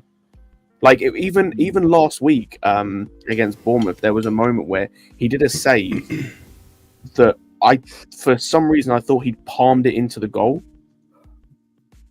And it's just stuff like that where it's like he could make a routine save, and there's a small part of me that thinks you're going to fuck this up. To be fair, Scott, right? I feel that way about our centre backs as well. Fofana, for sure. Sorry, man. I feel like Tosin's good as well. Again, Ahmed always has to speak. Marshall, I meant what I said. I feel that way about our centre backs.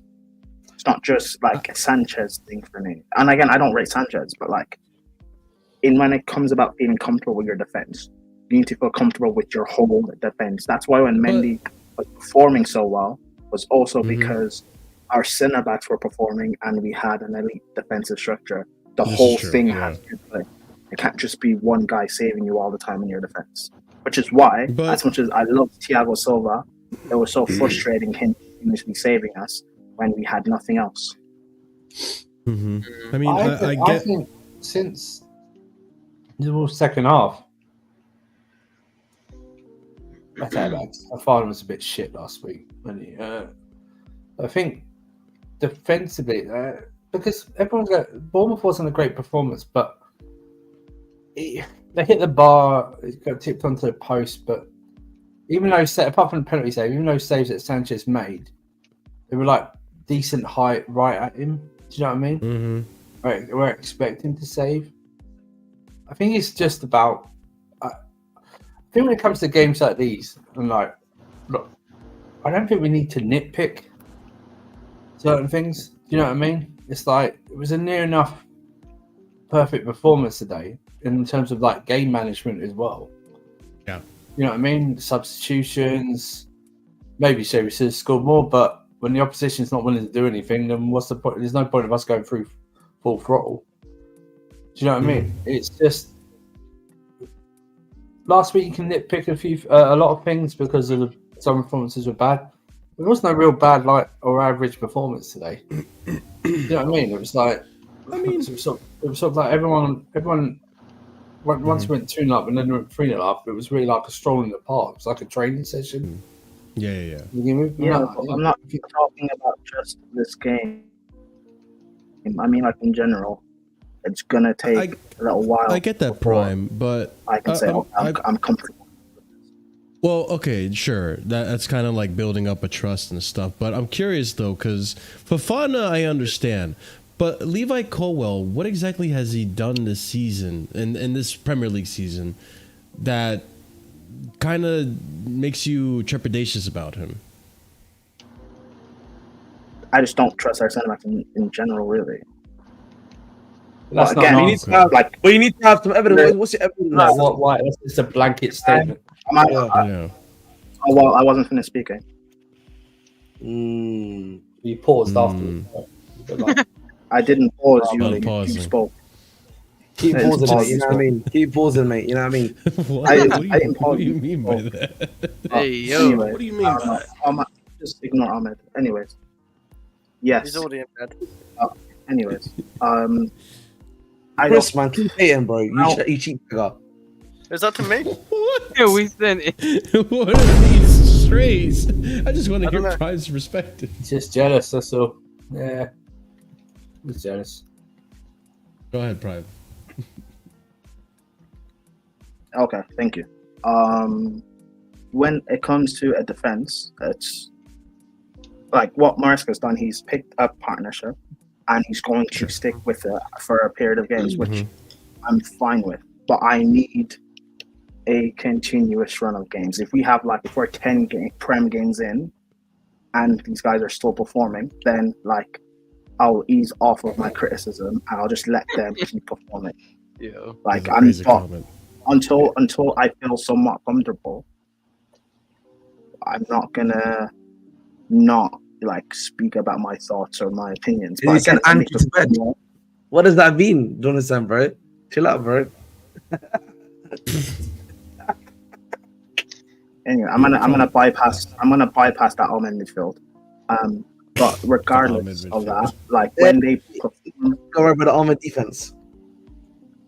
Okay, I'm gonna bypass that Almond midfield. When they perform well or they have a good performance, whether individually or collectively, I will point that out and I'll praise that. Sanchez, the last the Bournemouth game, I think he had a very good performance. I think he was brilliant in that game, and I gave him credit for that. But that doesn't no one cares. Ahmed, shut up, please. No, someone just read a comment about me. So it says Ahmed's logic of games and just outscore the opponent. You don't need to trust your CBs. I mean, that is that technically is true. Ahmed, comment in the chat. I don't care. Let me speak. Yeah, damn. You're just speaking what with the. Thank you. Okay, thank you. But yeah, in regardless of that, I still have my thoughts and reservations. But I will still give until I get to a point where they have me performing for a period of time. I think that's fair.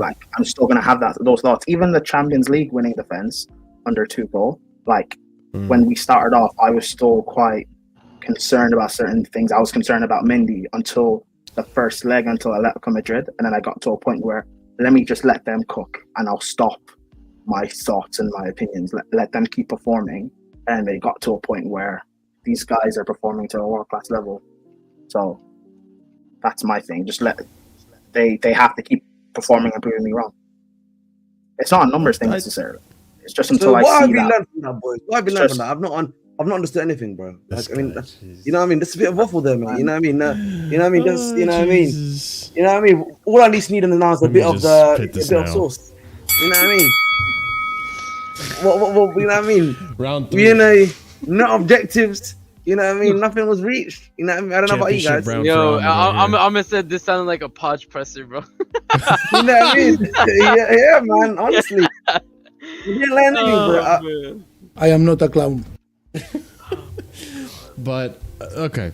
Anyways, Chris. that Almond midfield aside, I don't know. I just want a run of games from them as what Sanchez, Fofana called as a whole, until I'm at a point where, okay, you guys are actually performing. It's not just a few one-off games or a few one-off performances. You guys are facing different opponents and still performing well. I can't keep slandering you or saying that, oh, you're going to fall off eventually or you're going to get cooked against this guy. You guys are doing your thing. Then I've got to shut up. Jackson did that to me. I got to a point where he was actually doing well. He was actually scoring. He was actually doing this and that. Where I'm like, okay, maybe he actually is good enough. I don't know. And then he kept performing, and now I actually believe he's good enough. So you have to prove me wrong. I'm not just going to give you the benefit of the doubt based off of a couple of games. Go ahead, RSM. You were going to say something. I mean, I was going to ask Prime then. My question would be, right, when Gusto is back, do you... Oh, that's true. We played without Gusto today. Fofana to play Tosin? Because personally, I think Tosin put a lot of calm into the back line when he was playing. And I said this before, but I think the way that he is reading the game helped a lot. He didn't necessarily need to outmuscle anybody in the box. He didn't need to beat anybody on corners or crosses because he was positioned well. I remember this one time a cross came in, brother barely jumped and he just won it. He was so tall. By the way, guys, I think it was you that told me this, RSM. But you had the knee thing, right? So you would have to assume that Fafan's probably going to start needing to be rested because obviously he had that little strapping on his knee, Yeah, which I'm you're assuming right. is Yeah. That's right. I totally forgot. So probably what's more than likely going to happen? Maybe when Gus is back to be fully fitness, he's gonna hold bench maybe for a game or two to let him actually relax, and then he plays Tosin next to Colwill. Colwill, Tosin, Gusto. Even if it was the knee thing, this season, Colwill was like that Ahmed interruption aside, I'm gonna bypass that midfield. RSM, I'll answer your question. Listen, man, bro. So listen, you know we're gonna get RSM. You're just gonna get a lot of honey with the waffles in it. That's gonna be waffles, some honey. Now you're gonna get some obviously whipped cream now. So that can be hit on top there too. Hey yo, we're gonna get whipped cream from RSM. What are we talking about? Hey yo. This is why no 12 a.m. stream. Crazy. Casually after midnight, it's crazy. Yeah, it's not PG. Calma. Bypass the arm in midfield again. It's fine. Bypass it. It's fine. He keeps saying bypass the midfield, but he keeps on recognizing my midfield. So therefore, how can he bypass it if you recognize it? I recognize Man United's midfield. Thank you very much. Yeah, you know it is, boys. You know it is, boys. Yeah, you know it is, boys. Yeah. Let me just say this right now. Yeah. We've been live for 5 hours. Bro, yes, why not? Let's continue getting live, man. Let's continue. I'm here for 3 hours, mate. Mate. That's why Marshall told me to make it 3 hours. I'm here for 3 hours. I did not say that. Yes, you did. Anyway, don't make me expose the DMs. Don't make me expose the DMs, Marshall. Don't make me expose the DMs, Marshall. I did not say that. Maybe not. Maybe not. Maybe we don't go there. So Ahmed, you go offline. You find the DMs, and then let me answer RSM's question. You said about our defense going into the season. My defense was, again, if everyone's fit, my defense was Reece, Tosin, Colwill, and then Cucurella inverting into midfield. That to me was like the ideal defense, and I think in theory it probably should be that, but Reece isn't fit yet, and Tosin, I don't know what was wrong with him, but I'm assuming he wasn't fully fit going into the season, which is why he hasn't started in the league yet up until this point. So sure. I think eventually our defense will lead to that. But will lead to Reece, Tosin, and Colwill, because in theory they are our best players in those respective positions. Reece is our best right centre back in the three. Tosin is the best in the centre, and Colwill, regardless of my opinions, is the best on the left.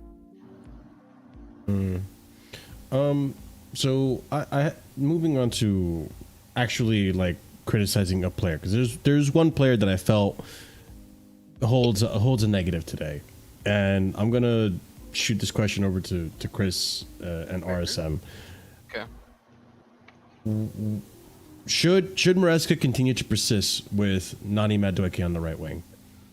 Because to give a little bit of leniency to him, I understand he's not playing with a gusto, and maybe that's affecting how he's playing. But this game, the last game, to a certain extent, Servette, you can say he didn't try, but to a certain extent, Servette, that's 3 games where he's just not looked up to scuff. Like, it's just not been really good, and I don't know. There's a Pedro Neto waiting.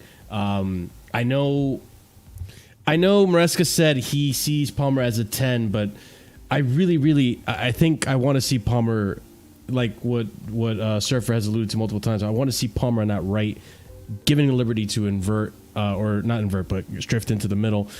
Chris, we'll start with you, and then we'll go to RSM's opinion on this one too. I disagree on that one. Yeah. With Cole, we'll discuss it. I mean, with Cole Palmer, I prefer him on the right. I think most do prefer him on the right because he likes to drift in and cut in. But like, it's depending on where you want to look at. Because I would actually like to see Nkuku get more minutes in the league, because most times he comes on, he does look dangerous and he looks like he's going to do something. So I want to see Nkuku play in the 10 and Cole Palmer on the right. And yeah, you say about Nani Madueke, I don't expect Nani Madueke to start every game unless he does. I don't know, but like, I really don't. I think we'll go like change it between Pedro Neto, because I actually want to see Pedro Neto on the right as well, because like he mentioned before, Pedro Neto is my right winger with Nani Madueke. He didn't mention Cole Palmer, in all fairness, but yeah, we haven't seen Pedro Neto play once on the right, and Pedro Neto likes to cut in as well, to use his left foot as well. He can use his right foot, in all fairness to Pedro Neto, but like, yeah, I think the last few games, like I thought the Crystal Palace game, he was frustrating. He wasn't that bad in that game, but like he should definitely score in that game. The last 2 games, we haven't had an actual fullback, and he's looked pretty much more invisible today. I don't think he's bad today. He had that one chance, but like I guess it can be like it can affect him, like not having an overlapping or a fullback. I'm out, London. I'll speak to you soon. I'm out. I'm gone. See you. Oh, okay. Night, mate. No. Shut up, man. Biblical stinker and fucked. Andrew. Biblical stinker. Look, man. Man, this is a Nico Jackson performance. I'm out of here, man. I'm being rested. It is getting late. Mark Gui performance by Andrew. I'll let the João Felix. I'll let João Felix and the panel Ahmed step in. Thank you, man. Thanks, man. João Felix, man. You know what I mean? Beautiful one eye, man. What can I say? In all fairness, whatever just keeps working. I was gonna say whatever keeps working. I don't have an enemy right now.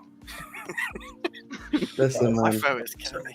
Surfer, you're number. Whoa. Pause, Chris, man. Don't need to know about your throat, mate. No, Yeah, chill out, Chris. Yeah, don't talk to us about your throat. I should have mentioned on the stream. In all fairness, but yeah, it's killing me. Is Marshall back? Stop No, that. we don't care. We don't care, Prime. Listen, But keep it's eating whatever, waffles and whatever keeps working. To be honest, it don't really You mean matter. As like long as we keep getting results, it don't matter to me. To be honest, Ahmed, but I would like to wait, get Neto man, out to be on the can right. you just pause the show for a second, Ahmed? Like Pause the show. you need to pay. No, again, this is a train. You need to treat this as a training session, Ahmed. You're trying to make these jokes and stuff. Like you need sometimes keep it simple. 1-2 touches from now on. Okay, 1-2 touches. 5-yard pass. Too many touches on the yo, joke. hey, yo. Yard pass, Hey, yo. 5-yard pass. Keep it simple. Crazy, Listen, let bro. RSM give the ball to RSM and let him cook for a second, please. Okay, just keep it simple. 5-yard pass. I'll say this about the question you asked though, Marshall, is I think something that I think we were all asking for Madueke to come off this game. I think everybody was saying like, hey, Nani needs to come off. He's not having a good game. But I think it was a bit intelligent what Maresca did in the sense that I think he gave Nani, the opportunity to show that he might be able to do something. And he can, like, next week, he can go to Nani and say, listen, I give you a full 90. I didn't take you off. I gave you the ability to show me that you're able to be a starter. But as of now, based on the performances after the hat trick, you haven't been up to snuff. So you're gonna be a super sub now. And it's hard for Nani to complain about being a super sub if fucking Nkuku's okay with it. You get what I'm saying? Like, what legs do you find yourself standing on if Nkuku's on the bench? Do you guys feel that, and Arsem, going off of what you're saying, right, with the whole bench thing, do you guys feel that, much like Jackson, because I feel like Jackson is a similar type of player, do you feel like Nani plays best when he has a chip on the shoulder? No, that's not the issue with Madueke today. And you guys know me, Madueke is the biggest fan, essentially, probably on this panel. Biggest glazer. Marshall, I don't want to start with you, mate. You know what I mean? Don't get started. You know what I mean? And if I'm being, you don't want to start with me, bro. We started like an hour and 20 minutes ago. We've been started. Let's let you know. No, that's cool. That's called Cold War. I'm just doing a Cold War with you there. You know what I mean? Don't make me go to World War III with you. That's what I'm saying. Right. But you know what I mean. So nuclear deterrence over here. Yes, exactly. Now, I think with Madueke again, I just think there's 2 issues with him. I think today he actually he's actually really good defensively. He helped out Fofana quite well. Off the ball, he was good. Yes, right. I think the problem was that I think it clearly seems that Madueke, right, when he gets the ball, he needs someone that's gonna at least overlap him to create space. I think with Sancho, right, the thing that was allowing him to have space was because of the fact that once Kukurea invests into midfield, they're targeting Kukurea, ball goes over to Sancho, and then essentially he's got a 1v1 opportunity against Wan-Bissaka, essentially, right? So I think from that aspect, yes. And then I think obviously whenever he got on the ball, he created like that chance which he should have basically passed rather than trying to shoot for himself. So I think that's what the real issue is with Madueke. I think once Gusto actually comes back, right, I think for me he's going to be actually pretty good. And I think for me, maybe people might say get Neto to start. But listen, the reality is, boys, you got such good quality of wingers that if you think Madueke bench Madueke, bring Neto on, and it can still provide the same material benefits for you. Material benefits, okay. I disagree with all of what Marshall said and the first part, or I guess maybe 89% of what Ahmed said. In terms of people trying to do this weird gimmick of Palmer right wing. Listen, Chelsea fans, That has to die. In this Maresca system, Palmer cannot be playing right wing. Cannot. What Maresca wants from his wingers, especially that right winger, like Palmer shouldn't be doing that. Palmer shouldn't be restricted to a touchline winger just because you want your little boy in poo-poo to play in the 10. I'm sorry. No, we're not going to do that. Gusto's not going to be overlapping because Gusto's job is going to be in the midfield. We're not doing that in this Maresca system. We just need to be honest about what the system is. Okay, that's why I keep advocating for Neto to play on the right, because Neto's a better winger than Madueke. If Neto's able to link up with Palmer on that right hand side, that will be a lot better than what Madueke is currently giving us. You know what it is, man. Keep hitting Madueke. You'll keep shining. I'm not even hitting Madueke. It's not that. But let me ask you something though, Prime. I mean, it's not necessarily that. Like, if we look at Bournemouth and we look at Sancho and Cucurella, there was link-up plays where Cucurella was underlapping, he was overlapping. It could happen on that left side, and Cucurella's role is similar to the right backs in that scenario too, where they both invert, right, depending on what side of the pitch they're on, to an extent too. It changes from game to game. So for me, it's. And this is one thing that Maresca said that I like it, but at the same time, I'm worried about it. He said, and someone said this earlier in a stream, he said that if they don't believe in my system or my style of play or whatever, then they won't play. Which, to an extent, I'm like, okay, that's cool and all. You're putting down your fist and whatever. You are the captain. You call the shots. But at the same time, if a player like Cole Palmer, who I'm not saying he's bad, I think he's a magnificent player, and even today, like when he's not the main focus, he's not the guy carrying the team, he still impacts the game, gets a goal, good. But I feel like to get the best out of Cole, you need to put him on that right and allow him to drift into the middle. And going back to the quote that I was saying of Maresca, to an extent that it worries me is that if we continue on seeing Cole Palmer not be as impactful as he was last season, almost to an extent like not perform as well, is Maresca the type of manager that's willing to suppress a player's abilities by being so strict on his method of playing and not allowing Cole Palmer to play on the right and come into the middle and only keeping him as a touchline winger? Is that okay? Like, are we willing to do that? Like, is that really a good thing? Because I do still believe that I feel like Maresca should allow Cole Palmer to play on the right and come into the middle. No, because if Palmer plays on the right, we still need someone on that right-hand side to give us actual width. And if he comes inside... Not Cucurella, I'm sorry. Gusto can do that. Just like Cucurella did it for Sancho in the other game. Cucurella did it for Sancho against Bournemouth. That was like a one-off. Part of why he did that is because Sancho needed someone to link with. On our right side, you have the right winger, whether it's Madueke or Sanchez or Neto, whoever. And then you have Palmer on that like right 8, right 10 side. Like, that's how it should be. Palmer playing, you're restricting Palmer's ability by just having him be on that right flank and hug the touchline. It's not under Poch where Palmer might start on the right, but he's allowed to come, drift inside and move about, and then you have Gusto or Reece James who overlap him. That's why in the second half of last season, Palmer played in the 10, Madueke played right wing, and we had a lot more balance because you had two wingers, and then you had Palmer in the center who was allowed to play and drift and like not really be picked up a lot.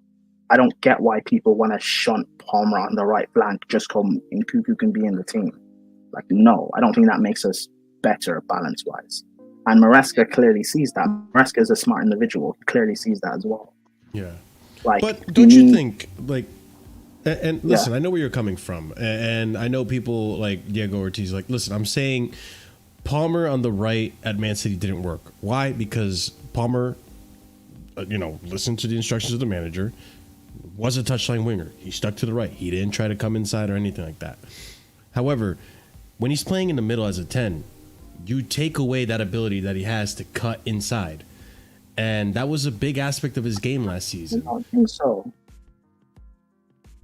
I think so. But I mean, listen, I don't- I'm not saying he's a bad 10. I'm kind of putting another perspective out there. I know, I get the perspective, but I don't think it works effectively. It doesn't. What? So you want Palmer? So what? Our front five will be what? Palmer, Nkuku, Enzo, Sancho, and Jackson, and then Palmer comes. He drifts inside, and then we have no one on that right flank. Or so Gusto bombs forward, and then we're missing someone in midfield. With no, it doesn't. It doesn't work. I gotta say, I agree with Prime. Like, I don't think Palmer need to remember, we're not playing a traditional 4-2-3-1 or 4-3-3. We're playing with a back three. We're we're playing with a we're playing a 3-2-4-1 essentially, and our two wingers need to be traditional wingers. Even Sancho's not a traditional winger per se, but at least he actually works on that side. So we need someone on the other side that is an actual winger that will have the legs to stretch the pitch, particularly when Jackson, you see the way Jackson plays, he loves to drift to the left side. We saw that today for the first goal. So if Jackson's going to drift to the left, we need someone on the right wing that actually has legs. And Palmer, I love Palmer, but he's not in this system. He's not a right winger. It can be. I think it depends. Like I can 100% see Palmer working on the right, but not currently because we need either Gusto or James in the team. Like we've already tried it in preseason and it was at points this season so far where we've saw it seen against City. Palmer was playing on the right and Nkuku on the left, and we saw it against Inter where Palmer started on the right, but we had him coming inside, and I think it was James. Was it James or was it Gusto? I can't remember who the right was in that game, but they were the one providing width in that game. In what game? That's the Inter game in preseason. And that's the thing. Yeah. And that's the thing for me is it can work. It just requires certain pieces in this team which we don't have right now. Right now without a right back, it doesn't work because you can't have him. I get it. But I think it works because to me the whole thing with the Palmer situation, all that, it all depends on the midfield. The reason why you can have Palmer be a winger, quote unquote, that comes inside and have Reece or whoever overlapping is because then it's just the pivot stays the same. You don't have one of the midfielders step out into the front five. So that's all it would be. And for me, if we're playing Enzo and Caicedo, that's even actually, if we're playing Enzo and Caicedo, if we're playing Enzo and Lavia, if we're playing Caicedo and Lavia, that suits all three of them. That suits that pair. None of them particularly want to step out into the front line of those three, I don't think.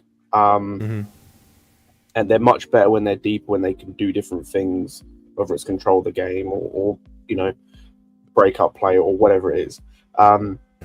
And so I think that can work. It just depends. It's all about timing at the moment. So much of our play at the moment is a bit limited in some ways because of the right back situation. So it means an actual right winger has to play because we don't have a right back at all outside of Achimpong. I disagree because even if Reece is fit, he's playing in our back three. And Cucurella is one. And we've already seen that Maresca is willing to try different things. Willing to experiment. Yeah, but we've seen Reece playing in midfield under Maresca, and it hasn't looked that good. Yeah, but I'm not saying it's a play in midfield. I'm saying he is effectively the right winger in this system. No, I wouldn't do that. I need proper width. I'm not doing that to the injured guy. One of the things we need to talk about as well when we're talking about this is the treatment that we've seen. Basically, every team that hasn't been City is giving Palmer, where they're giving the hazard treatment. We're not even going to try to go for the ball. We're going to hack his legs out. How do you think that did happen today a lot? But that's happening with all of our wingers. Not as much as Palmer. Bro, Palmer's getting. Palmer gets it more, but Palmer definitely gets it more. Go for his legs, on 100%. Palmer gets it more, but all of our wingers outside of Mudryk are getting this, which is they're getting doubled up on, and this is good. And to me, this is a positive because it means there's space for someone else. So it doesn't.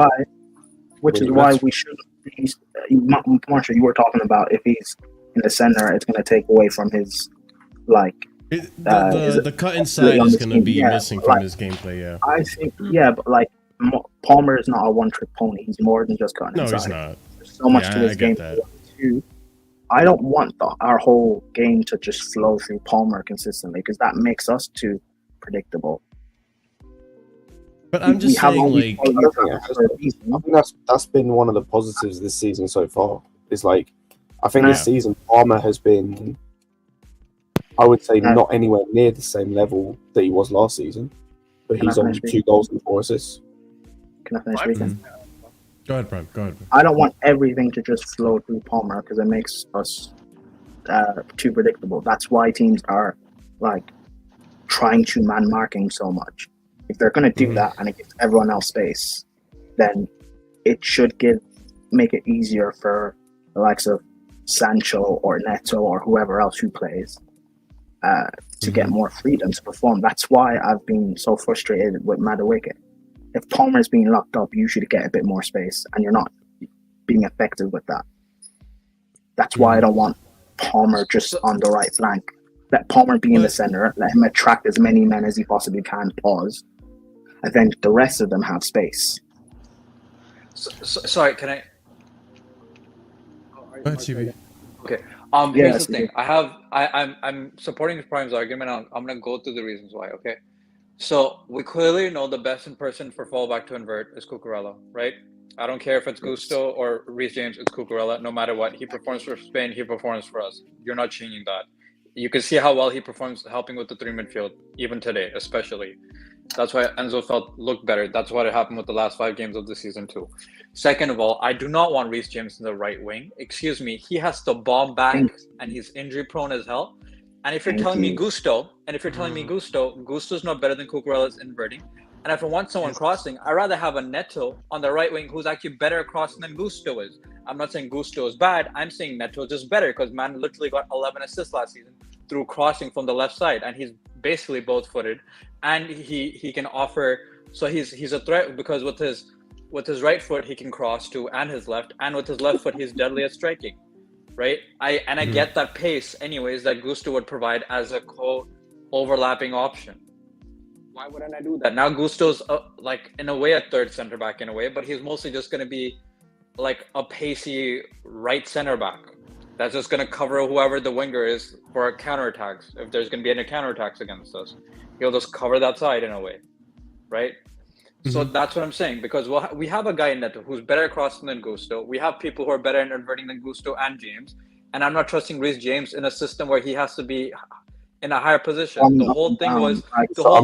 If we can't trust Reece James to do that, then he needs to be sold. No, straight up, he needs to be sold. He doesn't need to be sold because he doesn't, because we have winger options that are good at being wingers and crossing the ball in Neto. That's the whole point.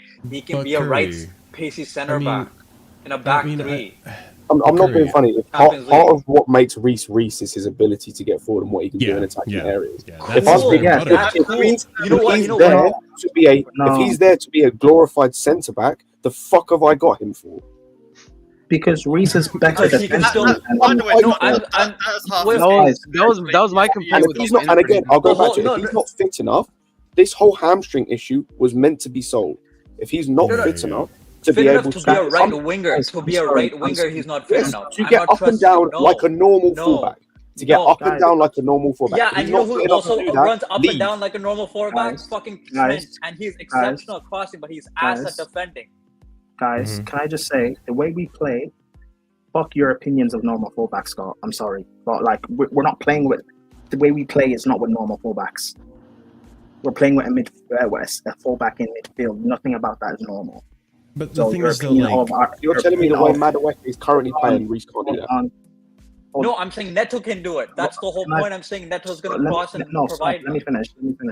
The way Madueke is playing, Reece cannot do that because Reece isn't a winger. Reece should be part of the back three because he's one of the best defensive players in the world. His defensive ability, his 1v1 ability is one of the best in the world. So we should utilize that. I don't need Reece that far forward because we have all these attacking options. I mean, I get what you're saying though, Prime.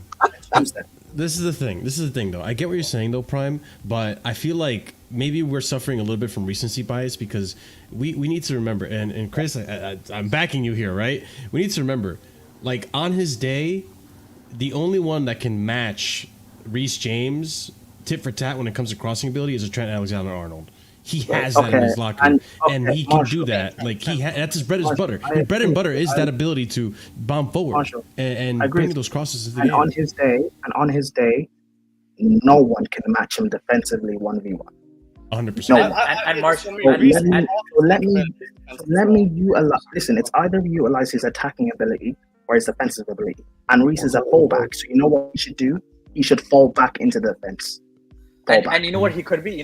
Because we have someone who's not someone from our side, Ramos. He was a right back who was 6 foot tall like Reece James and became a pretty good center back. Yeah. That's what I'm saying we can make him be. We can lose the offensive, but he could be a damn good center back for us and be there for a long time. Who has the recovery pace, who can thread a ball through, kind of like a Colwill, and have more attacking options, who can ping the ball on the right side for us, like Colwill does on the left. He offers us a better protection of counterattacks. He's going to be physical, so even if there's a pacey striker or something.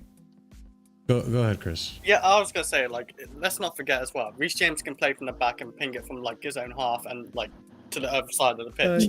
Like, of course, he's great at crossing. I agree. Like, he's one of the best crossers, but he can still play from the back and, like, through ball. I remember, like, last season, right? To Sterling, where he pinged it from his own half, Trevellered it basically outside his foot, and they went to Sterling, but Sterling handballed it. He can play from the back, so I don't mind it. Like Prime said, defensively he is very solid, and he's like one of the best at 1v1s. And no, it's not very solid. He's I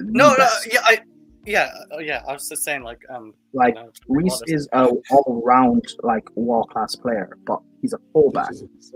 We're not in 2021 or 2022.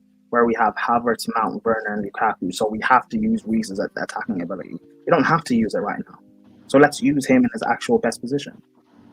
And you know who also did that for us in Chelsea, who was a fullback and became one of great one-on-one center backs? Azpilicueta. I know he's not as close to Reece James as crossing-wise, but he was a good right back and left back, and then he became a great one-on-one defender for us in his later years. Yeah, Aspie, even with Conte or something, like, even as right centre back, he'd still play. Yeah, that's what he was. He was a centre back for us with Conte, and the Champions League final, the final run too. He was a centre back. But can I point out something too? Because this initially started from the whole Cole Palmer question, right?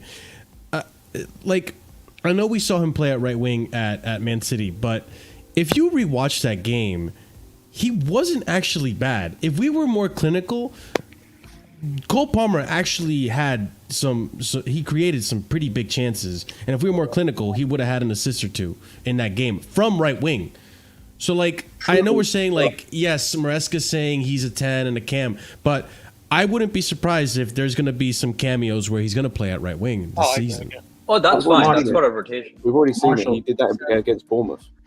Marshall, you said some cameos, so if we may but like start, not just like. No, I know, but some games, right? Not majority. If we may need it, not in our best team. Like, so, I mean, and also this Reece bombing forward thing. Listen, if Reece is going to be a bombing fullback again, this guy's going to break. Like, utilize him where he can be best, and we can get longevity from them. Him on the right of that back three. There's no one better in the world, genuinely. There's no centre back better in the world in that position. I can't trust him to bomb forward once or twice. Jesus fucking Christ. We don't need him to bomb forward. And that's a different discussion. Even at Wigan, James played centre back, by the way, a lot as well. But Scott, in this system, even whether it's Reece playing there or it's Gusto playing there or it's Fofana or the Sassy, you don't need to bomb forward. You shouldn't be bombing forward. I just think, and I get where Scott's coming from, because this is essentially what we're discussing right now. Is essentially what made Reece James. That's like his bread and butter. His ability to overlap, run forward, the crosses from the right wing position or the right side of the pitch. And listen, we're gonna see how. Marshall, I gotta head out. Thanks for having me on, bro. Appreciate it. Of course. Marshall, Everyone check out RSM in the description. Yeah, I appreciate you guys. I think Reece James's bread and butter is his defensive ability. I think that the icing on the cake, which makes him, like, whether people think he's generational or whatever, is his attacking prowess for a defensive player. Mm-hmm. That's why with Trent, right? CP mentioned Trent, how great Trent is going forward, but Trent is a fullback. That's why we laugh at Trent. That's why I laugh at Trent, because you're a fullback and you cannot defend. I don't care how good you are going forward if you can't defend. Reece can actually defend. Let me use him in his actual position as a defender. Mm-hmm. No, I get that. But I think this is a really interesting conversation. It's an interesting tool for Maresca to have at his disposal, and it's going to be interesting to see how he goes about it, because let's also be honest, like, this isn't the best. Like, this team is still adapting to the system, is still improving. Like, this isn't the best Chelsea we're going to see under Maresca yet. Like, the best is yet to come, in my opinion, and it's going to be really interesting. And I said this over on Don Hussam's stream earlier today. I am actually now looking forward to see how we're going to play against the big six teams. Like, we saw what happened against Man City, and look, Man City, whether you thought it was a bad game or not, in my honest opinion, we deserved something out of that game, whether it be a draw or even potentially winning. Like, we had our chances there. It was early onset days. We still were adapting to the system and all that. The players were still learning, but something is there. Something was there. Now, and thank you, Master Michael, for pointing this out. October 20th, we have Anfield. Even before that, I believe we have Arsenal. Actually, not even. No, that's the first Big Six. Yeah. Well, the next Big Six game. Yeah.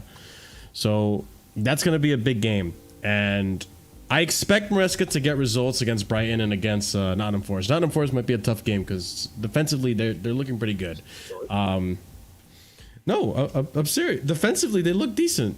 You don't think so? Nottingham Forest? You don't think they improved defensively? I'm just so confused. You said Brighton he should beat, who are undefeated so far this season, and Nottingham Forest. Yeah, they're doing pretty well. Yeah, they are. I think we're beaten. Wow. I do think we're beaten the way we're playing. They're the biggest test we're going to have. Outside of City, they're the next biggest fully. we've had this season. Oh, okay, fair enough. You need to remember, like, I think Brighton spent the most this season in, like, their first team. Like, they spent over 200 million this season. They were quite serious. Yeah, that's true. They did spend. I mean, listen, but I feel like out of those three fixtures, though, Brighton, Nottingham Forest, and West Ham, like, West Ham was going to be our biggest test. That's West Ham. No, it depends. No, that is a big test. On form, the biggest test of those is Brighton. Mm-hmm. Yeah, ability-wise and players they have, way better than West Ham's. Okay, but we didn't beat West Ham at home for years. That's why I understand Marshall saying the biggest test. Yeah, I mean, we'll see. I'm hoping and I'm expecting, 9 points total with those 3 games included. So, let's hope for the best. And when we get to Liverpool, which unfortunately is going to be after an international break again, I'm hoping we'll see how this system. I know we'll see how this system flourishes, if it does at all. Like, we'll see how it goes. Is it Anfield? I believe it's at Anfield. Yes. Oh fuck. Okay, everyone claim injury. Everyone claim injury for international break. No one's fucking going. Yeah, it's at Anfield. Hey, guys. Reece is being saved at Anfield, man. We're back, baby. We're back. Who knows? Maybe. It's very possible. But that being said, I think we had a very, very good discussion today on the game. And listen, I hope we continue this form. I hope we continue the clean sheets. Like that, I think for me, that was the one of the best parts of the game is the fact that we got a clean sheet. So I hope we can continue this form. Yeah, we're looking good. Obviously, I'm not gonna get too hyped up. We are in the top 4. We have to. What Joel said. Exactly. Yeah, we can do it. So it's possible, but we have to definitely keep at it. So are we done? What happened? Are we done? Yeah, we're ending. We're gonna rate out. We didn't make 3 hours, man. CP doesn't get his quota. Sorry, you didn't trigger your clause there. But yeah, ladies and gents, appreciate you all being here. Thank you so much to Danasam for the raid. Thank you so much to the Bridge 258 for the raid as well. We're gonna raid out to myself because I'm gonna go live again on my personal channel. I'm gonna be playing some God of War. So if you're interested in video games and stuff, you want to hang out for the rest of the night, I'll be there. We're playing it on the hardest. Yeah, you're gonna watch me fail a lot because I'm playing on the hardest difficulty in the game, and you know I don't like myself, so I just put myself through the misery of doing these things. Yeah, he played Mickey Mouse, so he clearly don't like himself. Yeah, clearly. But yeah, ladies and gents, if you haven't done so already, smash up the like buttons. Also, subscribe to the channel if you are new here. Big up to the panel as well. Scott, it's good to hear you again. It's been a while since you've been on the show. So big up to everyone on the panel and Scott as well for joining us today. And also, big up to our proper casual and higher tiered members, or just big up to our members in general. But if you are a proper casual and higher tiered member, we give shout outs at the end of every show. And those shout outs are going to be going out to EE, Uncle Gestures FC, Hassan Nawaz, Dark, Adrian, A. Soliman, and Scott. Appreciate you guys for supporting us at the proper casual and higher tier. And thank you to everyone else who also supports us in the members. So I will not be here tomorrow for the Casually Chelsea show. I'm gonna be postponing that to Monday because I'm going to have a day off tomorrow, and I probably am gonna be watching the Arsenal. Marshall, I can captain the side. It's fine. Marshall, I think you should get your sleep because you're going to be bored to death with tomorrow's game of Man City versus Arsenal. It could be a stalemate. Who knows? It could be a just get a stalemate. pillow ready in case you want to. Or Haaland dunks 2 on them. You know, you never know. Brace. No. Listen, Arsenal are winning 2-0, man. Jesus. Okay. Well, guys, Sterling. Maybe. Come on, it might happen. Yeah, actually, now that you mentioned it, maybe. I need Sterling to cash in on his 5 performances now. I imagine he kills it that day. Yeah, but I mean, Stop the cap, man. Stop the cap, man. Oh, I said Sterling. Say stop the I cap. said Sterling. you said Sterling and you showed up. That's kind of crazy. Yeah, It's like Beetlejuice, man. It's like Beetlejuice. Yeah, it's Beetlejuice. crazy. He's You know like, what I mean? Say Sterling one too many times, bro, and I'll come out here like a striker, man. I said it once.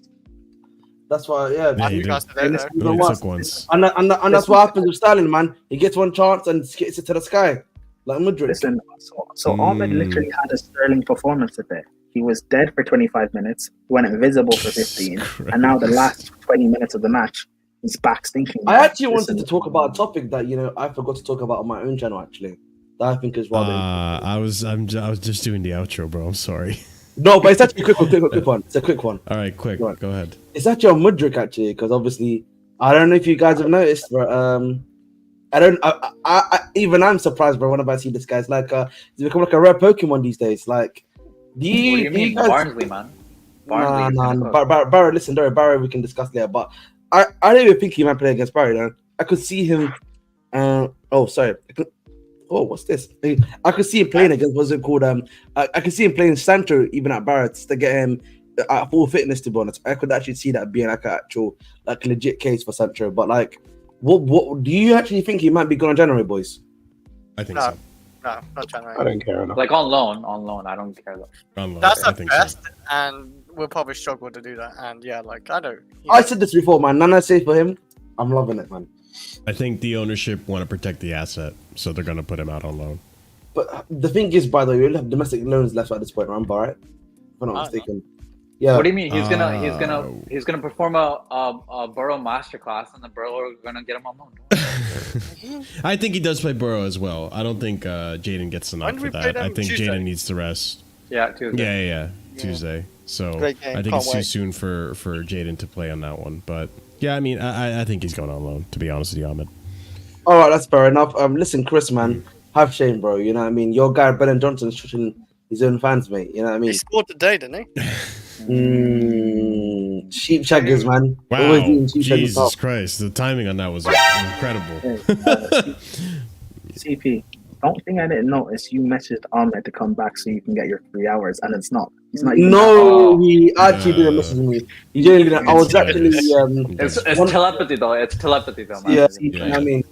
Yeah, I'm but, trying to- Prime, you notice something. There's add-on clauses where we have to reach time limits for people of color, but the people who are not of color have they don't have add-ons. You know what I'm saying? They don't. All right, that's enough Casually FC after dark. What's going on, man? Marshall, why come you not go for 3 hours, bro? I thought that used to be your bread and butter, bro. Like, No, not today. Well, not for the reviews. That's usually just the Casually Chelsea show. Notice that Surfer doesn't have any incentives in his contract. That's what I'm saying. That's what I'm saying. You know what I'm saying? Surfer's still a Roman player. That's why he's from the old regime. Trying to get rid of him, mate. So is Chris. To be honest, Chris is from the old regime as well. bro, Chris, mate.